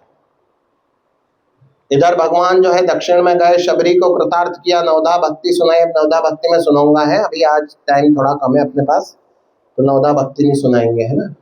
तो सुनाऊंगा मैं आगे, मतलब नहीं सुनाएंगे, नहीं सुनाऊंगा भागवत जी, सुबह सुबह सुनाऊंगा, कल ही सुना दूंगा। तो साहब नवधा भक्ति सुनाई, भगवान ने शबरी को कृतार्थ किया। फिर आगे सुग्रीव इत्यादि वानरों का समूह बैठा है, समाज बैठा है, वहां पे जा गए। भगवान हनुमान जी को अभी इधर प्राप्ति हो रही है भगवान की, और हनुमान जी का और राम का ऐसा मिलन हुआ। बाली को आपने निज धाम प्रदान किया, बाली को अपना धाम प्रदान किया, सुग्रीव को ग्रहण किया। अब यहाँ सुग्रीव को ग्रहण किया। अब पहले क्या हुआ था, सुग्रीव की पत्नी जो थी उसको बाली ने रख लिया था। पश्चात जो ये हुआ कि बाली की जो पत्नी है उससे सुग्रीव ने विवाह कर लिया। ऐसा क्यों हुआ? ऐसा इसलिए हुआ क्योंकि वो प्रजाति वैसी है, वहाँ सती होने का परंपरा ही नहीं है, वहाँ धर्म ही नहीं है ऐसा। हम मनुष्यों के धर्म को हम जबरदस्ती दूसरी प्रजातियों में थोप रहे हैं, और उसके आधार पे प्रश्न भी हो रहे हैं, हमारे संकीर्ण बुद्धि हो गई है। ऐसा इसलिए क्योंकि वो एक्स्ट्रा टेरेस्ट्रियल्स थे, वो कोई यहाँ के प्राणी थोड़ी है, हमारी धरती थोड़ी है। वहाँ के सूरज चांद फल वगैरह, वहाँ वो फल हो रहे हैं। मधुबन के फल सकई की खाई, वो मधुबन अलग है, हमारी धरती में नहीं है। वहाँ पे तो सिर्फ गेट है, होसपेट में सिर्फ गेट है। होसपेट खुद किष्किंधा नहीं है, किष्किंधा बना के बैठे हुए हैं उसको कर्नाटक में। एडिट करने का ध्यान रखना है ना, तुम टाइम नोट कर लेना और एडिट कर देना। बोलने से मैं नहीं पीछे हटूंगा, जो मन में आएगा बोलूंगा, है ना साहब। हाँ साहब, तो ये बात है ना। ये फिर भगवान जो है वो हनुमान जी की प्राप्ति हुई। फिर सीता जी के अन्वेषण के लिए हनुमान जी गए। जब हनुमान जी का बड़ा दिव्य मेरी कंप्यूटर खराब हुआ अभी जब हुआ था, उस समय मैं वही प्रसंग लिख रहा था, इसलिए मेरे आंखों के सामने अभी भी सजे हुए, मैं वही प्रसंग लिख रहा था बिल्कुल। इसका इतना सुंदर वर्णन किया कि कंब ने वर्णन किया कि जैसे ही हनुमान जी को बल का बताया, वैसे ही हनुमान जी ने अपना स्वरूप धारण किया। जैसे हनुमान जी ने स्वरूप धारण किया, वैसे ही उनका स्वरूप महर लोक तक हो गया, ब्रह्म लोक तक हो गया। तो उन्होंने कहा यहाँ तो ब्रह्मा जी बैठे हुए हैं। ऊपर देखा कि ये नहीं हो सकती लंका। फिर नीचे देखा, तो नीचे देख के उन्होंने कहा कि ये तो स्वर्ग है, यहाँ नहीं हो सकते, इंद्र दिख रहे हैं। तब इंद्र कैसे, कितने से दिख रहे होंगे? इंद्र की हाइट हमारी धरती से 2.5 गुना बड़ी है। फिर उन्होंने वहां देखा, बोला अच्छा वो है लंका। फिर अपने रूप को एडजस्ट किया, क्योंकि भगवान को तो समुद्र में लीला करनी थी, तो उन्होंने अपने रूप को एडजस्ट किया। और फिर जब हनुमान जी ने कूदे तो यहाँ भी भूकंप आया, और वहां सागर में, क्योंकि वो वर्म होल था, तो वर्म होल के विषय में जो है अभी आप थ्योरम पढ़ोगे, वो लिखा हुआ उसमें पढ़, तो उसमें क्या होता है पिंटू, वो खींचती है आकर्षण शक्ति। तो एक आकर्षण शक्ति खींच रही है, और हनुमान जी का बल उस आकर्षण शक्ति की छिन्न भिन्न कर रहा है। हनुमान जी महाराज ने उस वर्म होल को तोड़ा और डायरेक्ट उतरे वहां पे लंका में। वर्म होल था वो, लंका में प्रवेश का, कोई लंका श्रीलंका थोड़ी थी, वर्म होल था। वहां पे समुद्र के बीचों बीच एक स्थान बना हुआ था, उस बीचों बीच स्थान में प्रवेश करने पे जैसा बर्मुडा ट्रायंगल में होता था, आकर्षण शक्ति होती थी और वो खींच लेती थी। तो बड़ा साइंस है, ये साइंस का वर्णन किया हुआ है, उसको कोई समझने वाला समझ नहीं रहा। हनुमान जी महाराज वहां उतरे, हनुमान जी महाराज उतर के उन्होंने लंकिनी को झापड़ मारा, लंकिनी अपने धाम पे गई। उसने कहा कि जब विकल हो सीते कपि के मारे, तब जाने हो निशिचर संहारे। अब निशिचरों की ऐसी तैसी हो गई। यहाँ एक संदेश और मिला कि आप कुल देवी का, इन लोगों की देवी थी, स्थान देवी थी वो, उसको बाहर चौकीदारी करने खड़ा कर रखा था, तो उसको सम्मान भी करना चाहिए। और जहाँ वो लोगों की स्थिति ऐसी हो जाती है, वहाँ समझ लो आपकी भी ऐसी तैसी होने वाली है, अथवा जिनकी ऐसी तैसी हो गई है या होने वाली है, उनका फिर इस टाइप से अनुमान लगाओ कि इनका ऐसा हुआ होगा। अब मैंने सुबह के सत्र में बताया था ना, तो बस वो वही वाली बात है। तो ये प्रसंग फिर जो है अंदर जाते हैं, विभीषण से भक्त का मिलन होता है। फिर जो है आप लेकर के भगवती के पास प्रार्थना करते हैं, भगवती से कहते हैं कि अब जो है अब मैं फल खाऊंगा यहाँ पे, तो बहुत बढ़िया फल दिख रहा है। असुरों ने बहुत बढ़िया फल लगाया, अशोक वाटिका जो है वो वहाँ स्वर्ग की अशोक वाटिका, उसको लाके यहाँ पे स्थित किया। तो यहाँ तो फल बहुत दिख रहे हैं, तो खाए बिना भूख लागी मोही अतिशय भूखा। तो उन्होंने कहा कि भगवान के चरण को हृदय रख के खाई लो फल। तो भगवान ने खाई दिए फल, और रखवाले जब बर्जन लागे मुष्टि पनार हनत्ते भागे। भगवान ने पहले ऐसे ऐसे थोड़ा बहुत मारा, मार के गए वो, तो फिर रावण ने उसको युद्ध का जो है शंखनाद समझा। फिर योद्धा भेजे, तरह तरह के योद्धा भेजे, मंत्री के साथ पुत्र भेजे, बहुत लंबी श्रेणी है उसकी। फिर खुद के लड़के को ही भेज दिया, और लड़के को भेज दिया तो लड़के को इन्होंने जो है भगवान के धाम में पहुंचा दिया। फिर जो है लड़के को नहीं भेजा, फिर बड़े सबसे बड़े इनके सबसे पावरफुल व्यक्ति को भेजा, इंद्रजीत, वो भी नहीं जीत पाया। फिर भगवान हनुमान जी महाराज खुद बंध गए, खुद बंध के गए। इसके पहले जब सीता जी से संवाद हुआ था तब हनुमान जी महाराज ने स्पष्ट पूछा था कि माँ कोई अब रोने की आवश्यकता नहीं है, जो असुर चमका के गया है ना, इस असुर समेत ले जाके लंका को भगवान के चरणों में रख देता हूँ, वो देख लेंगे फिर वहीं अभी। क्या है, बोले छोटी सी बात है, ये लंका उठा के ये रखी मैंने। अथवा आप अगर आज्ञा दो तो जितने असुर है भगवान का आप पराक्रम प्रकट करना। हनुमान जी महाराज स्पष्ट कहते हैं कि माँ भगवान का पराक्रम प्रकट करना, और क्या है। तुमने कहा चलो रावण को संदेश दे के आते हैं। राम जी ने सब इनको समझा दिया था, तो संदेश दिया। इतने में जो है त्रिजटा का सपना था। अर्पित कृष्ण इसका वर्णन करते हैं, कभी जाते आते मेरे को जो प्रसंग है ये त्रिजटा का, जो त्रिजटा ने जो अपना सपना सुनाया था, वो सपना ऐसा था, त्रिजटा का सपना ऐसा था कि सपने बानर लंका जारी, जातुधान सेना सब मारी। अब हनुमान जी ने कहा कि ये बात तो मुझे पता नहीं थी, ये देखो इसको सपना आया कि मेरे को लंका भी जलानी है।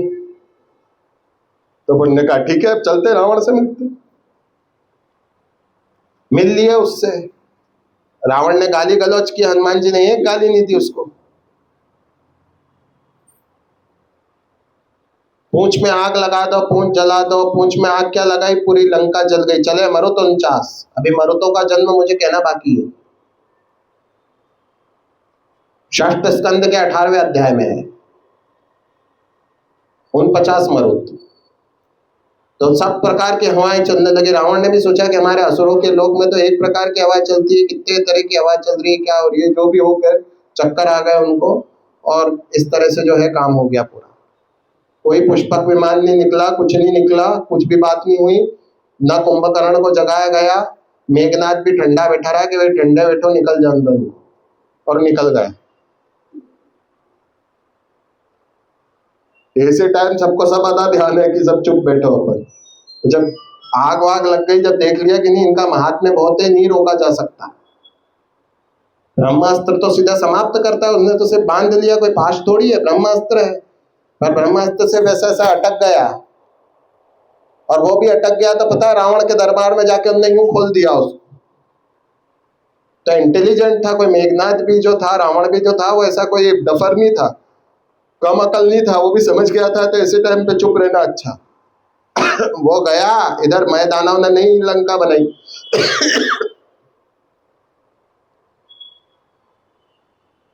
फिर बैठ गया।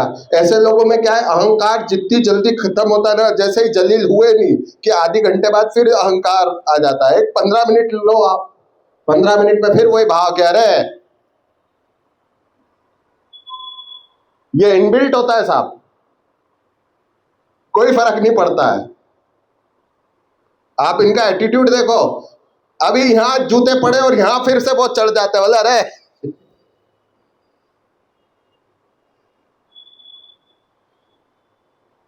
ऐसी लीला, ऐसा ही चमत्कार साहब। यहाँ पे जो है भगवान के कन्हैया हनुमान जी महाराज गए, और भगवान और हनुमान जी महाराज का दिव्य संवाद होता है। भगवान श्री राम सेना लेके सेतु बंद के निकट आए। सेतु बंद के निकट जब आए तब भगवान श्री राम ने जो है वहां पर अपना पड़ाव किया। विभीषण रावण से पृथक होकर के श्री राम से मिल गए। कहते घर का भेदी लंका डायर है,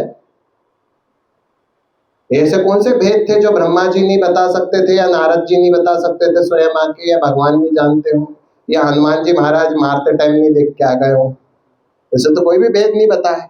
जगत जानता था कि रावण नाम का निशाचर है जिसकी नाभि में अमृत है, जगत जानता था साहब। रावण को लोग पीढ़ियों से, जनरेशन से जानते थे। जनरेशन मतलब जैसे जैसे जैसे हमको तारे वगैरह हम जानते हैं ना कि आसमान रात में काला हो जाता है, दिन में उजला हो जाता है, तारे रहते हैं, अभी बादल आया है, बच्चे को भी मालूम है, वैसे ही मालूम है कि एक रावण था है, एक रावण है, वो बड़ा इस नाम भी जैसे कहते हैं ना 50-50 कोस दूर, तो 50 कोस दूर छोड़ो, 50 पृथ्वियों पर सबको पता था कि रावण की कोई भी विभीषण ने ऐसा कुछ भी नहीं करा। वो हमेशा भगवानमय रहे। उनका कर्तव्य था कि वो उसका, अगर आप अभी स्वतंत्र हो, अगर हमने कोई अभी यहाँ पे अधर्म आरंभ किया तो बिल्कुल ये स्वतंत्रता प्राप्त है कि जो है पाला बदल के तुरंत दूसरी जगह चले जाओ,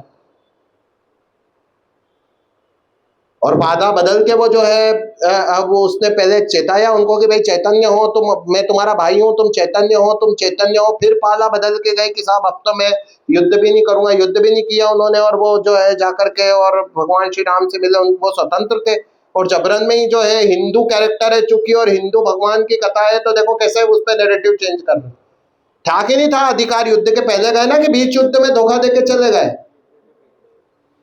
विभीषण ने कोई युद्ध लड़ा भी नहीं था, वैसे भी वो शुरू में रिकॉग्नाइज नहीं करता था, हमेशा क्रिटिसाइज करता रहा रावण को कि यार तू मत कर, कम से कम बहन के पति को मार दिया तूने, बहन है अपनी, ब्याह भी तूने किया था और मार के भी तू ही चला यार, तूने कहा युद्ध में तो चलो मरते हैं यार, बोले युद्ध में मर जाते, ऐसे कितने ही मर जाते, दूसरी कर देंगे इसकी।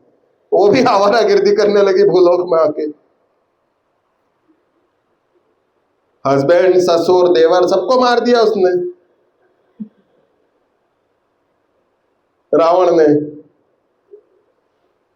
तो रावण का इनका कोई कैरेक्टर थोड़ी था कि इनके साथ कोई रहता, इनका तो साथ बिल्कुल छोड़ना, बिल्कुल समझदारी थी कि इनका साथ छोड़ दिया।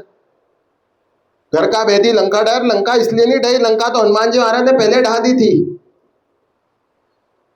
ढा दी थी कि नहीं, लंका जला दी थी, लंका नष्ट हो गई थी, ढा दी थी ना। कुंभकर्ण ने कहा कि साहब तेरे कर्म ढा देंगे पूरे उसको, कुंभकर्ण बोलता है रावण से संवाद। तो विभीषण को क्रिटिसाइज करते भक्त हृदय को, क्योंकि जो राम जी का भक्त होगा मेरे को भी क्रिटिसाइज करेंगे ना।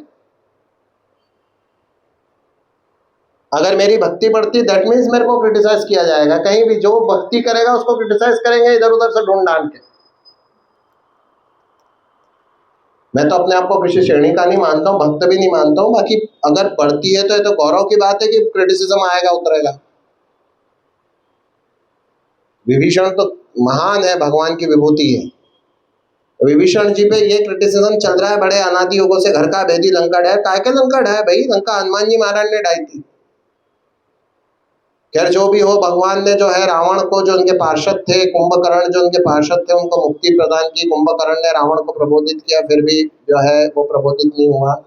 पश्चात जो है भगवान श्री राम ने जो है, पश्चात भगवान श्री राम ने जो है वो भगवती सीता, विभीषण जी, सुग्रीव सबके साथ पुष्पक विमान पर आरूढ़ होकर के अयोध्या जी आए, पुष्पक विमान को वापस लौटाया। उसमें सब थे, निषाद राजगुरु केवट सब थे, सबके साथ आए, आके राम राज्य स्थापित किया। शंकर भगवान भी वहाँ पे आए।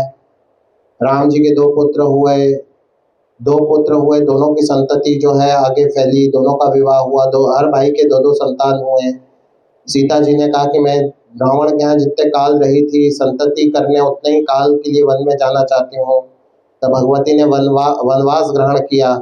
उन्होंने कहा जो भी था लंका के बीच में थी अशोक वाटिका, इसलिए मैं वनवास ग्रहण करूंगी। कि ठीक है वनवास ग्रहण करो। तो वहाँ जनक भी गए, वहाँ जनक की पत्नी भी गई, सीता जी की माँ वो भी थी साथ में, और इन सब के साथ में पूरे समाज के साथ में सीता जी के भाई भी थे साथ में, और उन सब के साथ में भगवान श्री राम ने व्यवस्था कराई। बड़ा पुत्र था लव, तो लव का जात कर्म संस्कार कराने भगवान खुद गए थे वहाँ पे, उसका जात कर्म इत्यादि संस्कार हुआ। उसके उपरांत भगवान ने अश्वमेध यज्ञ किए। दो पुत्र कैसे हुए इसकी कथा बाद में सुनाऊंगा, अभी बहुत सारी कथा सुना दूंगा तो टाइम कहाँ जाएगा, तो बहुत सारी नहीं सुनाऊंगा अभी कथा।